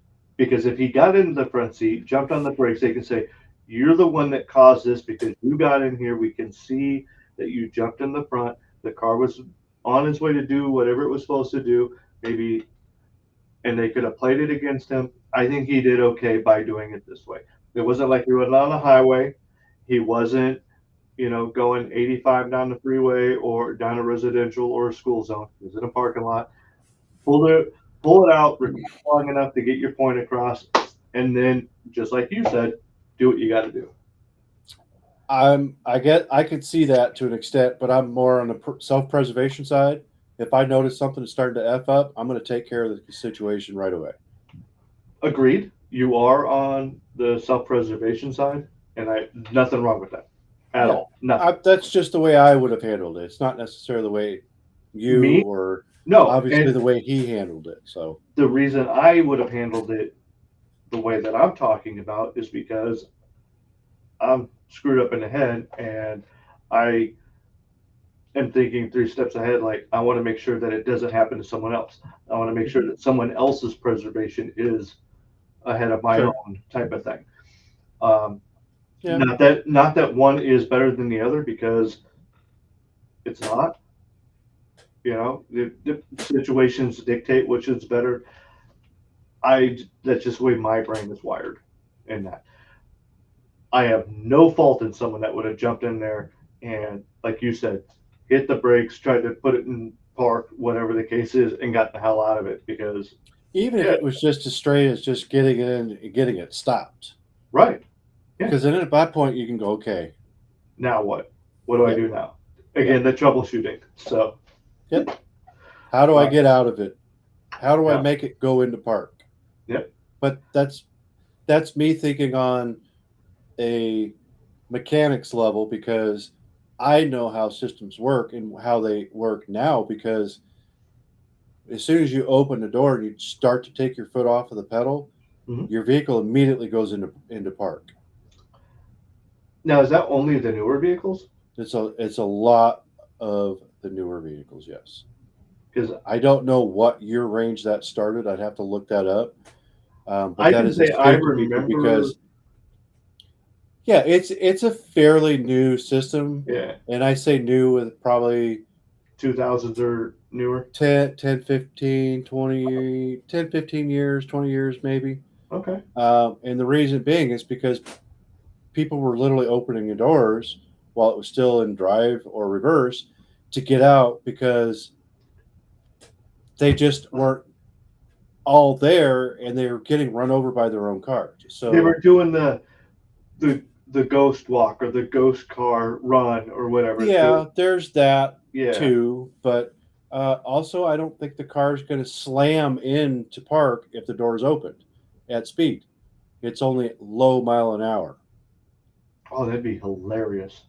It can't be slammed into park because it would tear the parking cog off. So the parking cog would be destroyed and it would still go. No. It's more for a low speed, like Yeah. virtually it'd be basically 0 to probably 5 or yeah. Makes sense. All right. So again, locked in. Okay. If Real quick, do you have that photo I sent you earlier? The target? I do, it was I- Could, It was could you use that as a locked in? I could actually. Holy cow! I've turned my phone to where there's no anything, and I'm getting messages everywhere. Ah, look at this. All right, so Kale had some issues with his health and whatnot, Mhm. and part of that was he couldn't swallow. Okay, so Right. he had to have some stuff. Um, the other day, he gives me a call on video, and he goes, "Hey, watch this." He grabs a drink. That's awesome because he hasn't been able to do that in Right. months. Okay, and I'm going, "This is freaking A awesome." long time. Yeah, and I went, next he's going to be, food. About a week later, gives me another call, and he eats something. It is small, nothing big, but it's working. Yeah, he's getting better. He's training himself. Yeah, that's what he has to do. So now I just got a picture from Sis of them out at a restaurant and just chowing down. He's he's gonna be eating some smoked pork here soon. Oh, that's awesome. That's Yeah. I didn't know. Yeah. The only thing I heard was last thing I heard was it was iffy, it was touch and go. But the last thing I actually heard, and I heard it from Mom, was that he had actually swallowed his own spit. Yes. Okay. So I'd heard. I haven't heard anything from that. So I heard that, and I'm like, okay, well that's good because that is progress. Oh yeah, And now he's at a restaurant actually being able to eat. So that's freaking awesome. I mean, that's great. that's So- amazing. You have the photo. Yeah. Okay, send it to Four Brothers. The email. That's the way I can pull it up. Ugh. So, all right. You and I, we like to go and fish whenever we're together. Okay. If I called you and said, "Hey, look, I'm gonna come pick you up at 7:30 to go fishing," okay, you expect me to show up at 7:30. I expect to show up at 7:30, and you're coming out with your gear, right? Yeah. Okay. This guy calls his uncle and goes, "Hey, Unc, we're gonna go fishing tomorrow. I'll pick you up at 7:30." And Unc goes, "Bet." And Unc, dude pulls up at 7:15, and his uncle's already with all his stuff sitting on the back of the. He pulled up 15 minutes early, and his uncle's already sitting there waiting. He's probably been waiting since he got the call. He's like, "I'm gonna go fishing tomorrow morning. I'm gonna get all this stuff." He got up at 5 o'clock in the morning, got it all together, been sitting there since 6:30. And that's funny because I'm that guy. Yeah. I really am. There have been on numerous occasions where we would either be going fishing or I think it was more of going hunting Yeah. that we literally had a 1 a.m. call. And I was up, ready to go before they even showed up there. Yeah. So, yeah, that's totally me. This is locked in. He was locked in to go fishing that morning. Hey, yes, he is, and he was looking excited. Oh yeah, yeah, he was. All right. Let's see here.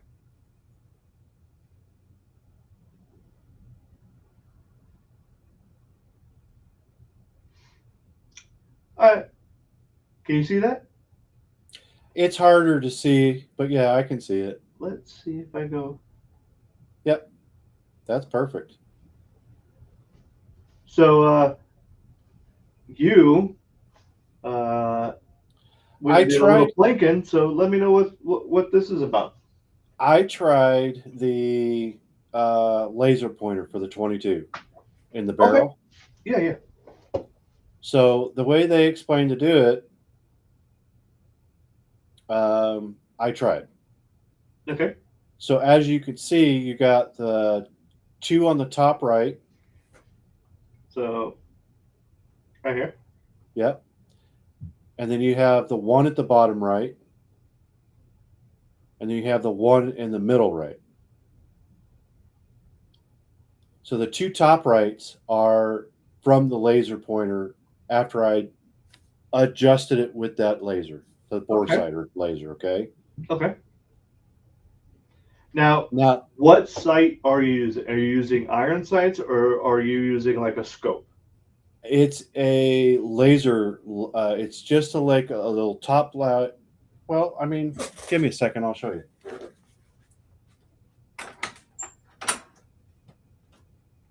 All right. So what we're looking at here, target obviously, and he's trying to zero his rifle in. And the goal is to do this, which he did really well here. But It's this laser light here. It's not really a magnifier. It does a little bit of magnifying, but that's it. okay, so yeah, ACOGs do something similar, aim points do something similar. Yeah. Okay. I see what So you got. that was from those 2 top right ones where the laser in that sight and the laser bore lined up. Okay. So I did something. I either don't know that I set it up properly enough or what, but I set those 2 up there and I set 2 and I was like, okay, this thing's 100% off. Okay. Still. So I just manually did it. Now, where were you hitting before you used the Boresighter? I don't know because I didn't know where it was actually set. Okay. So you I did think you I'd try to taken it shoot out. at all? No, I didn't. Okay. And I probably should have had like a test to see where it was actually at before actually putting the bore sight in. Yeah. I should have done that and I didn't. I just assumed that it was, and now that I like take a step back and think about shooting this particular weapon prior, it was pretty close to on. But when I put the laser sight, the bore sight in, and then tried to put those 2 together, Yep. those 2 shots were my first results of doing that. Okay. Which So it's not bad. No, it's pretty close. If that was an animal, it would have hit the animal. It wouldn't have hit the animal where I wanted, Right. but it would have hit the animal. Now, the reason, see, the bore sight, how many times have you used the Boresighter before? On any that was my first time ever. Okay. So I guarantee you it's 100% user error. Could be. You could have a faulty Boresighter. That's not typically how it works. However, I have seen them. Now, user error, I would agree. It's probably a very plausible case on that. I think it's user error because I just don't think I had it right. Yeah. So I've got one. I've got to take it and play with it and see, and then I gotta make sure that it works the way that it's supposed to. Mhm. But I also have to make sure that when I utilize it, I'm utilizing it to the manufacturer specs because I know it works different than the one that I've used before.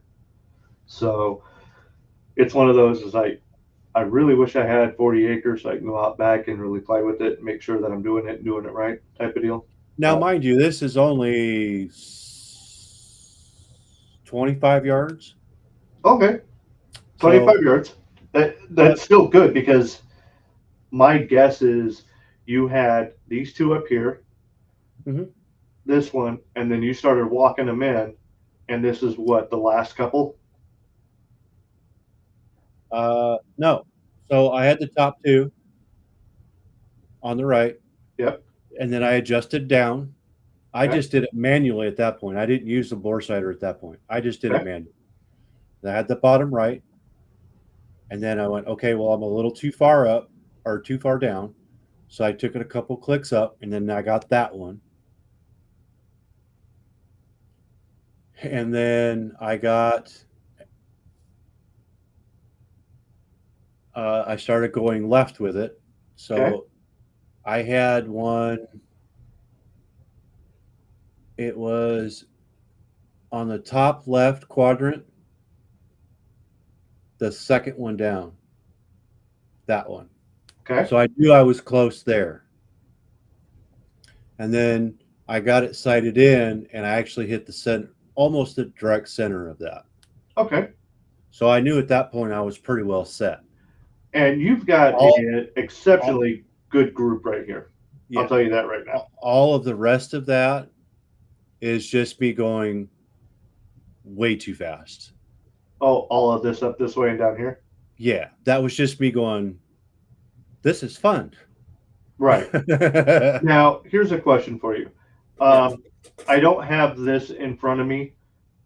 Obviously, the picture's kind of difficult to sell or to tell. I'm guessing these circles here are about the size of a quarter or a nickel. They're probably closer to a dime or Oh, those smaller. are that smaller. So this right here, let's this red one here is probably $50. Oh no, it's bigger than that. Okay. That's a pretty. Give me a second. And I'll give you the actual. Okay.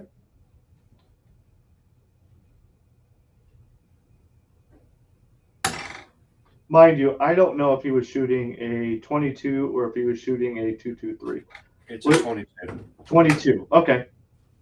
So this is the size of the target. Oh, that's all of about 4 inches across then. If I have a tape measure in here still, no, it's bigger than 4 inches. The red right there? This here, Yeah. yeah, it's about 3 to 4 inches. Yeah. 25 yards, sighting in. Yeah, that's good. I think that with more practice, you'll be able to, even if you were shooting it quicker, you're going to nail them all right in there. This was just just on the stuff that you see like on the outside, other than the first 4 on the right side. Yeah. Everything else in that red is just literally me just being Goofy. a kid having fun. Just Yeah. poo, poo, poo, poo, poo. Just have.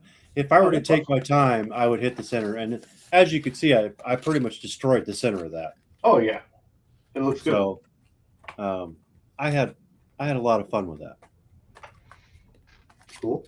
But, anyways, locked in Oh, yeah. is that. But I also wanted to be locked in because I'm having a problem with a fox. How old is she? Wrong kind. Oh, okay. Just asking. But I'm not trying to get you in trouble. I'm really not. It's a joke. I'm having a problem with a fox coming in and taking my chickens. So Oh, I am going to. I on Tuesday I did see the fox. I did you? literally only got to see the front part of his face. I couldn't see the snout because it was so straight on. I could see the ears and just the face. And I wasn't comfortable enough taking the shot And I'm glad I didn't, because I have been doing a little bit of reading on foxes, and they are actually very smart and very intelligent. They're actually smarter than dogs, and they can actually kind of sort of adjust the way that they do things Mhm. on the way that the environment is treating them. And that can include humans. Right. So they can actually lock into a human and go, I don't like that human, and they will do everything they can to avoid that human. Or attack that human. I have Uh, seen cases where foxes have actually um, changed the way that they do things in order to get an advantage and be able to bite you. Sure. So, So, like, they'll lock in on you. and the only reason I happen to know that there was something going on is because while I was hanging out on my wonderful spot, Elevated porch. I could see up the hill Okay. some movement, and I had gone and realized that they were deer, and they were just kind of meandering, and I kind of lost sight of one of them, but then I saw a couple of them coming up behind it, and then I seen the first one again, and it got right into a very nice open spot, but the deer just froze. It was looking directly at what I thought was me, and just froze. Didn't move, didn't do anything. Didn't like stomp its feet, nothing. It just froze and was just like watching. But it And the wasn't other, looking at you. it wasn't looking at me. But then at one point, I seen it turn its head and just kind of do this number, Yeah. and it locked back in towards what I thought was me. Below that, which is the trail, the fox had. That's when I seen just the head, and Gotcha. I was actually in, and I was on it, but I just didn't feel comfortable enough on it. And that thing sat there for probably a good 8, 10 seconds, Yeah. and then just gone. Yeah.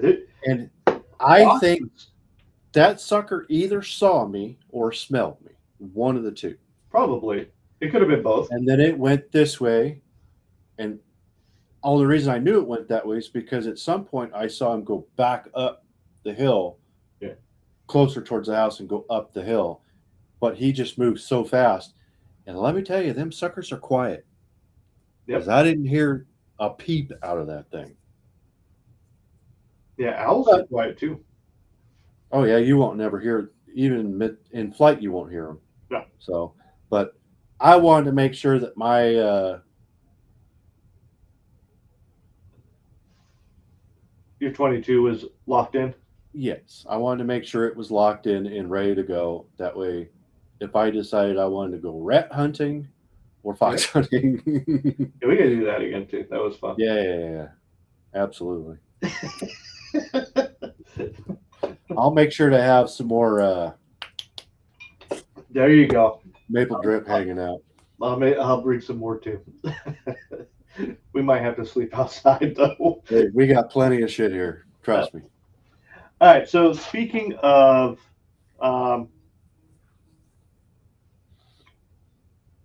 pistols, rifles, whatnot. Okay. Aiming in. Okay. Being locked in. I have only shot this weapon twice ever because it's before my time. Okay. I actually came in and shot the predecessor. That's what I learned on. So to give you an idea, the class before me shot on the M60 machine gun. My class was the first one that shot the 240. Okay. So I only got to shoot the M60 years later because everything I did was with the 240. And they got rid of the M60 as far as a military weapon, for what they're using out and about. Now, mind you, this was back in the mid 90s, so kind of aging myself on that one. Anyway, this gentleman is a Vietnam veteran, and he hasn't shot one of these in 50 years. Okay, so I just want you to focus on his face, because at first, people that don't realize what is going on is thinking that maybe this guy is like afraid of what the hell's going on. Okay, but it's not that. It's not that at all. In fact, it's the complete opposite. I turned the video or the audio off of it because the song that's playing will get you copyright struck if you play like 2 notes. So I turned that off, but just watch his face. Is there a way to make that just a tiny bit bigger? I made it as large as it will go. Okay, go ahead.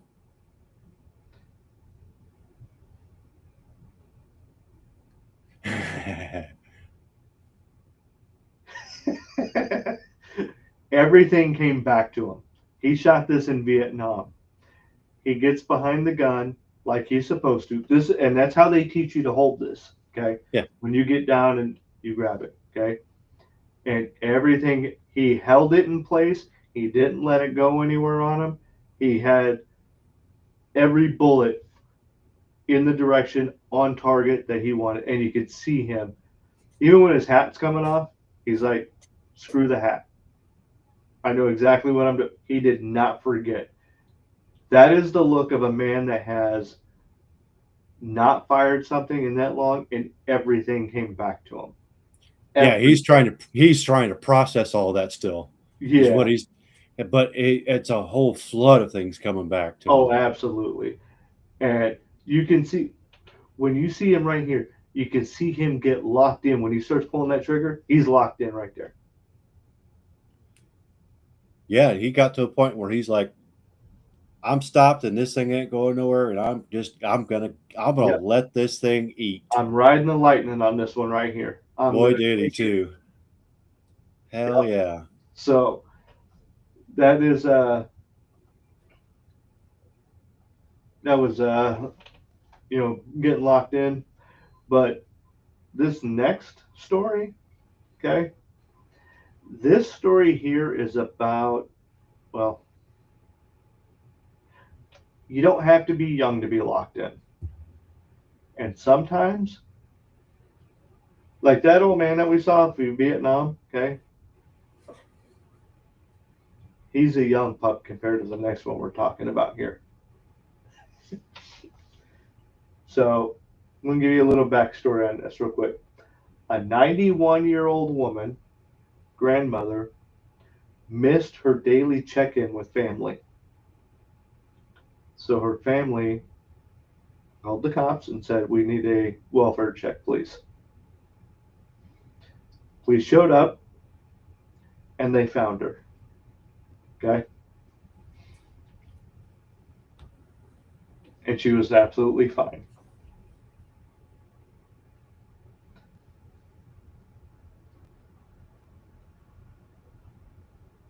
Let's see. Scary situation in Westlake yesterday. Police and the family of a 91-year-old woman unable to get a hold of her. But officers never could have imagined what they were about to find when they went to check things out. Our Scott Knoll explains.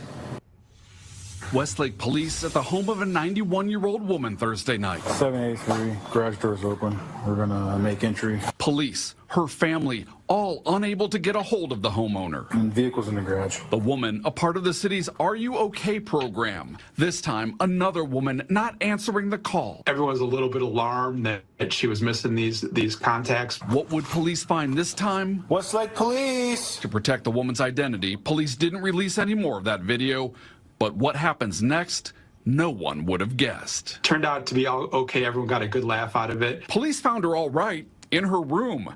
We'll let the officers called to dispatch explain the rest. We're here with her now. She's playing video games in her bedroom. Police say not just playing video games, but trying to beat her record level, officers say.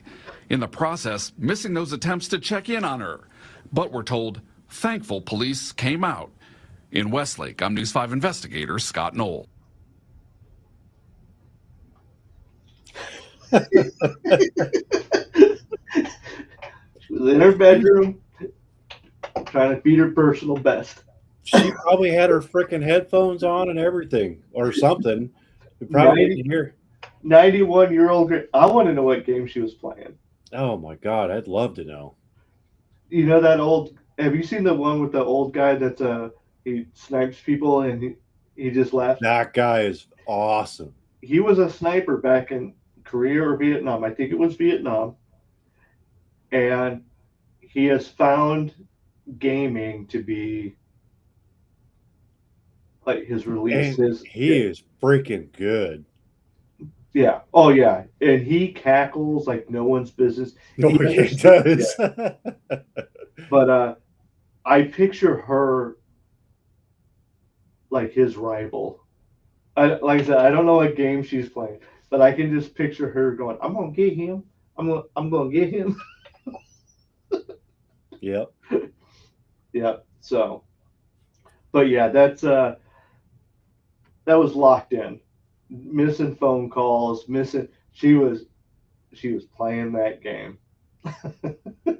Yeah, that would be neat if they actually just sat down and was playing a video game with her, or at least watched her try and beat her score. Question: have you tried the new Mountain Dew? No. It's called Dirty Mountain Dew. Mm-mm. Didn't even know they had it. It's called Dirty Mountain Dew, and it is a Mountain Dew cream soda. It's not something I would drink on a regular basis just because of how sweet it is, but it's actually not bad. And once in a while, it would be a good thing to have. So if you happen to see it, try it, taste it, but yeah. I'll be honest with you. I'm actually kind of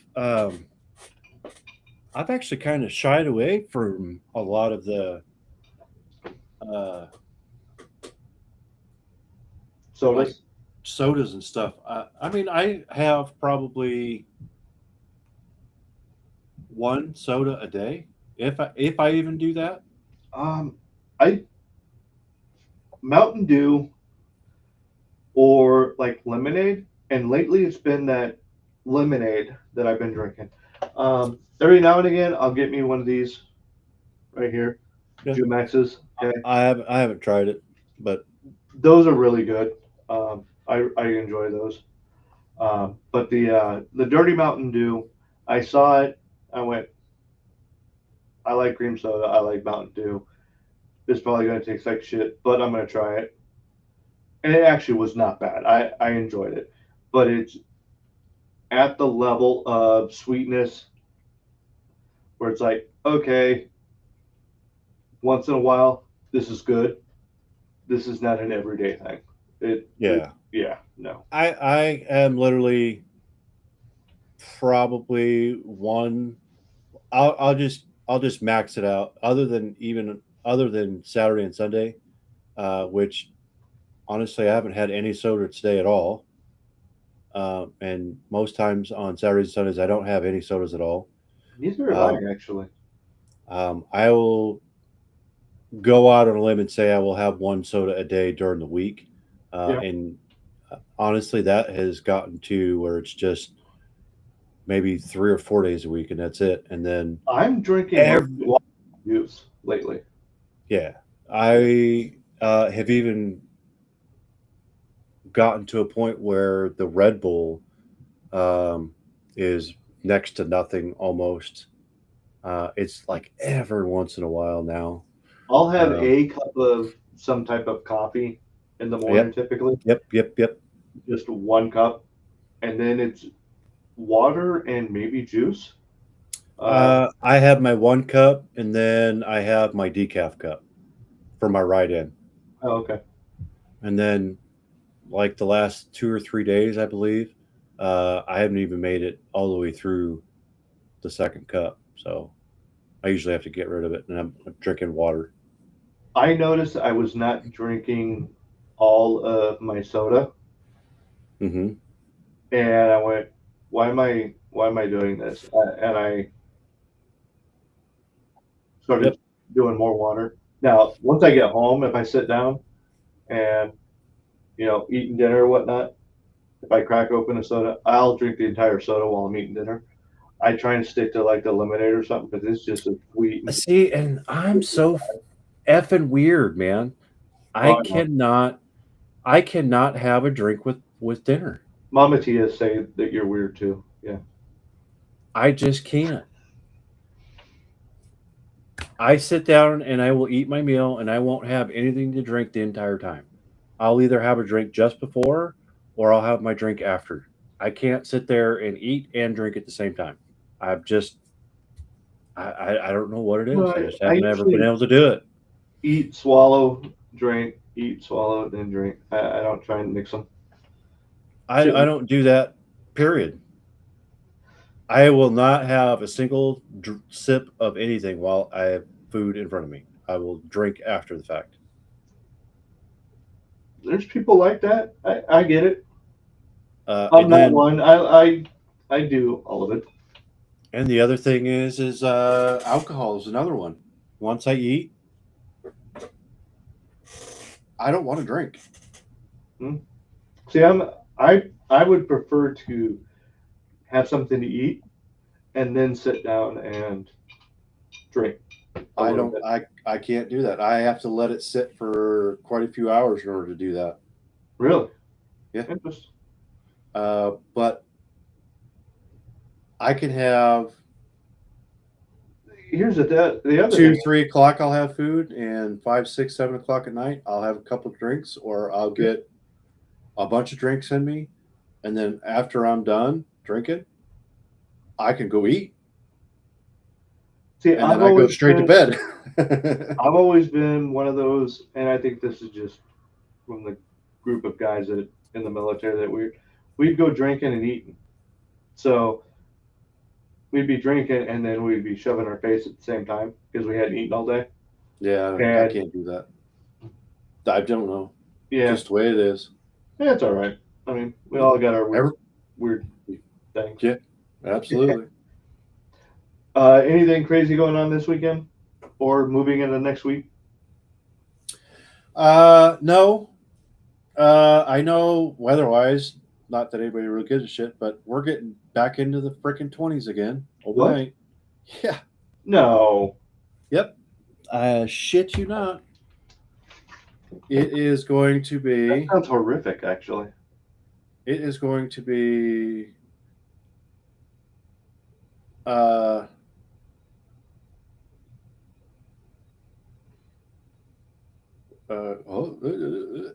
Tomorrow's going to be a cold day for us. It's going to be 39 when we get up in the morning tomorrow, and 59 for a high. But then Monday, we have a freeze watch. It's going to be 32 overnight and only 44 for the high. Yeah, tomorrow's our cold day. Tuesday's going to be our cold day at 30 degrees overnight. Yeah, you can keep that. But then Wednesday, Thursday, Friday, we're in the 50s. Saturday, we're in the 50s. And then Sunday, we're back down into the 40s overnight for temperatures. Now, I think the highest I'm going to get next week is 72. We are looking at 70 degrees tomorrow as the high. I think I'm almost 60 something. And then it's going to be mid to high 70s tomorrow or Monday, and then it jumps back into the 80s for pretty much the rest of the week. Well, I think today's probably been one of the warmest days we've had so far at 81 or 82. But tomorrow's high is only 59. Yeah. So, but we're expected to have rain starting tonight all the way up until Monday. So We might get a little bit tonight, but it's not going to be enough to matter. yeah, tomorrow's supposed to be real crazy on the. We got almost 100% chance of rain tomorrow. Did I ever, well, do you know what that means when it says chance of rain, percent chance of rain? Do you know what that actually means? It's for the whole place of the area that you're in, So a lot of not people don't necessarily realize your location. right. It's the whole entire. So like, So let's say I'm in the Atlanta metro area. So let's just use the city of Atlanta. Mhm. If they say Atlanta has a 60% chance of rain, at some part of Atlanta is going to get that part of rain, right? What it means is 60%, not the whole. 60% of Atlanta could get rain.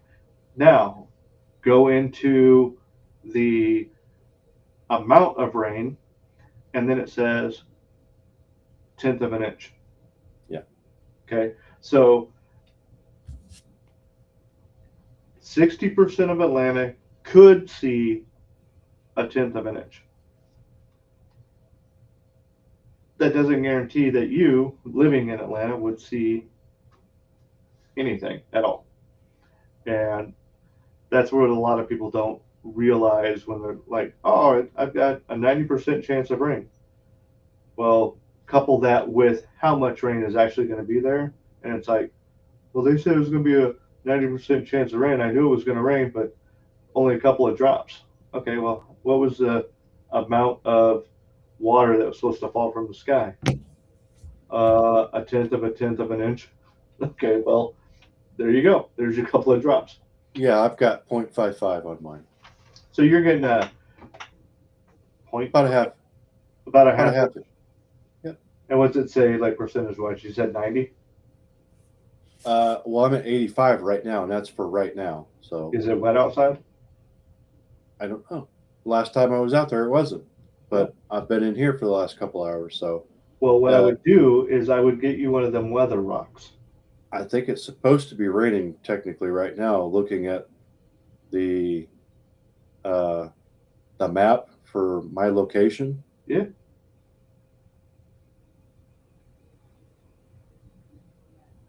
You really need to get a weather rock. It's a Okay. rock, and it's held up in the air by a rope. Yeah.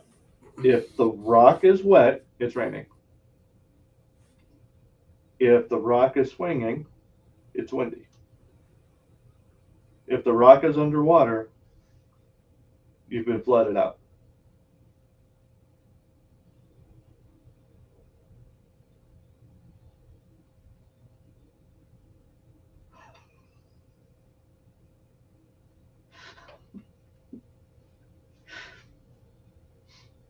So Listen, if my weather rock is wet and it's indoors, I have Oh, a bigger problem than water. your problem is water. Well, All right. Anything else special going on? I'll be looking at my radiator in the Jeep personally and going, ah, shit. So no. if you want me to wait on that, I will wait because I'm good. I'll go find me a new radiator and we'll go from there with it. Yeah, let me see what I can do as far as I've got a little bit of time that I can. Well, I also know you got stuff to go to, the desert. You got to save up some time and whatnot to go down that way. I'll have enough time to deal with that. So Okay. because it's still that's still a ways away. Yeah. Not a ways, but it's a little ways away. I still have to locate a trailer and. Yeah, I got you. And while you're out here, we'll go fishing. I'll make sure to bring a rod. Okay. I would love to take the Can-Am there, but I don't think my ears could handle 10 and a half hours. Son of a bitch. I'd have to wear headphones. What about the seat? Is it comfortable enough for that? Oh, hell no. Okay. Maybe it's not the ears you need to be worried about. No, my back already hurts enough. I don't need to be 10 hours in that damn thing. Yeah. But so, all right. Well, as always, we always cut out our the last little bit of our show with the White Lion. My money. Yeah. So, I just want to make sure we don't have anything else going on. You got anything news-wise that you want to say, or wisdom-wise? No. I found my straps for hanging my rods for the Jeep, so I'm going to be putting that back in. Other than that, Good. I am going to make a valiant attempt at trying to. I'm going to go get my fishing license. I'm going to make a better attempt this year of going out to go fishing. So Sounds good. I think I'm going to try and do something similar. I need to get that. I think I need to get that back in my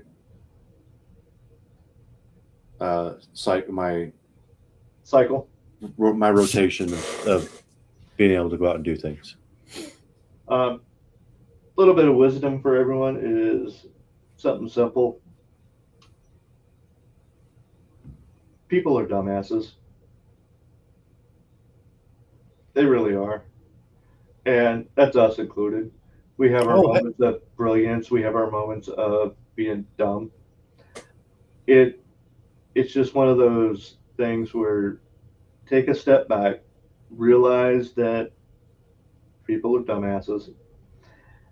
And even if they're trying to make it personal, don't let them. Don't take it personal. Because the second that you're out of their sight, if they're still worrying about you, then they've taken it to a whole nother level. You don't need that in your life.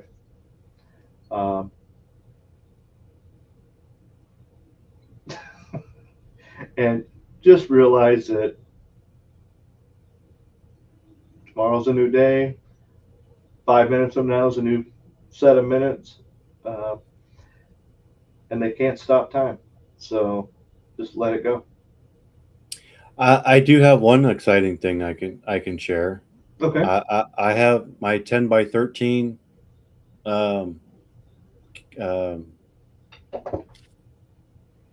what we used to use for the chickens for their run.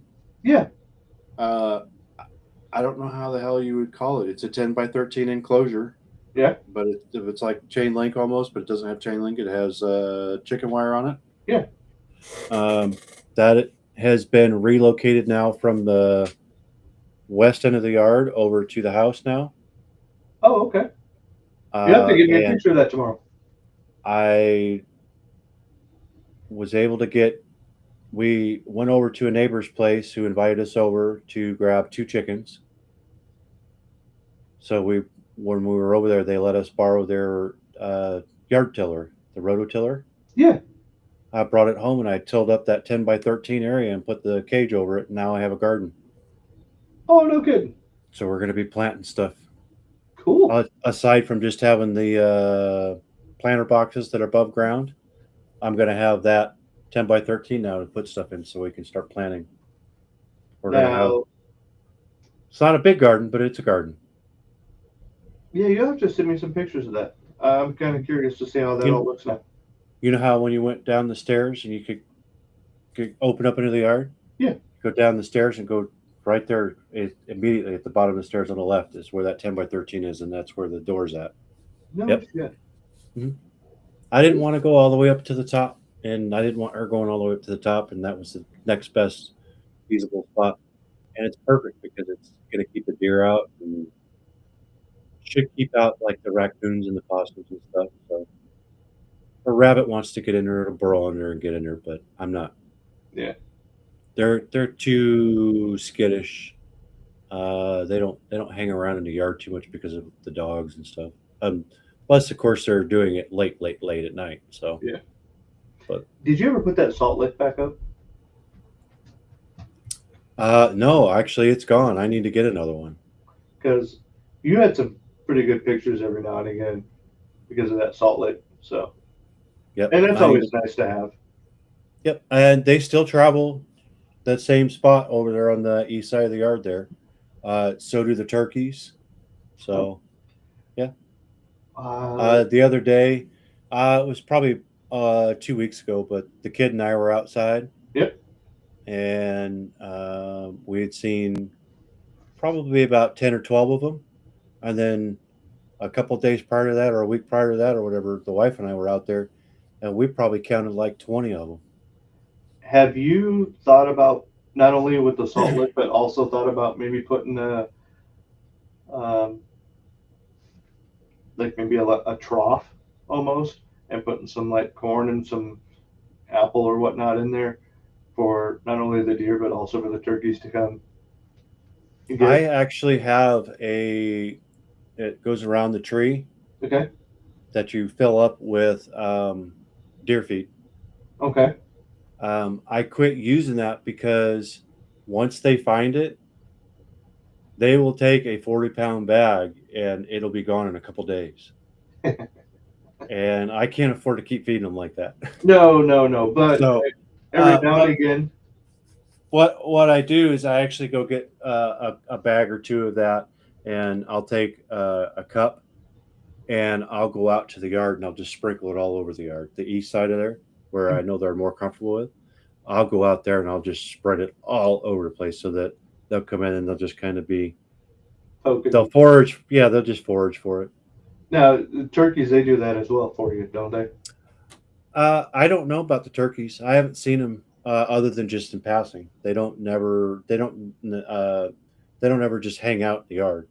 It's Okay. always just as they're passing through. So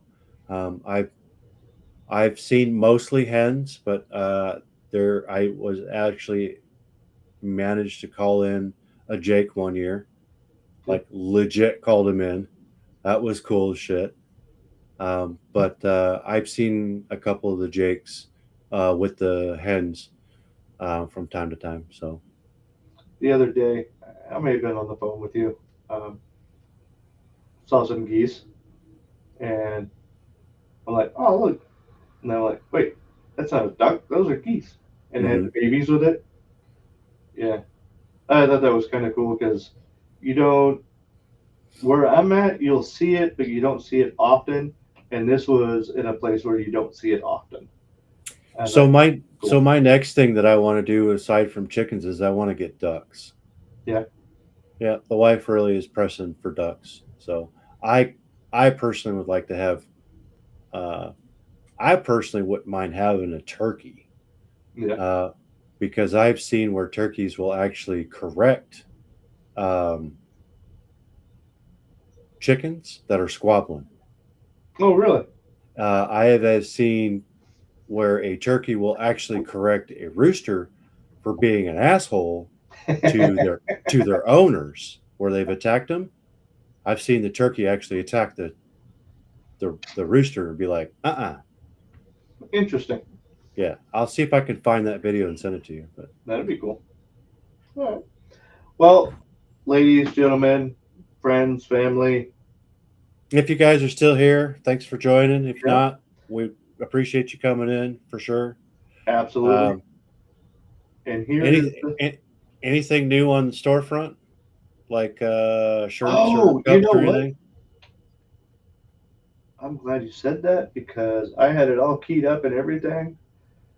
All right, so nothing new at the moment. However, go to katiezet.com. We do have our shirt, and there is the glass. Okay, and as you can see, the shirts are $22, and the glasses are $17.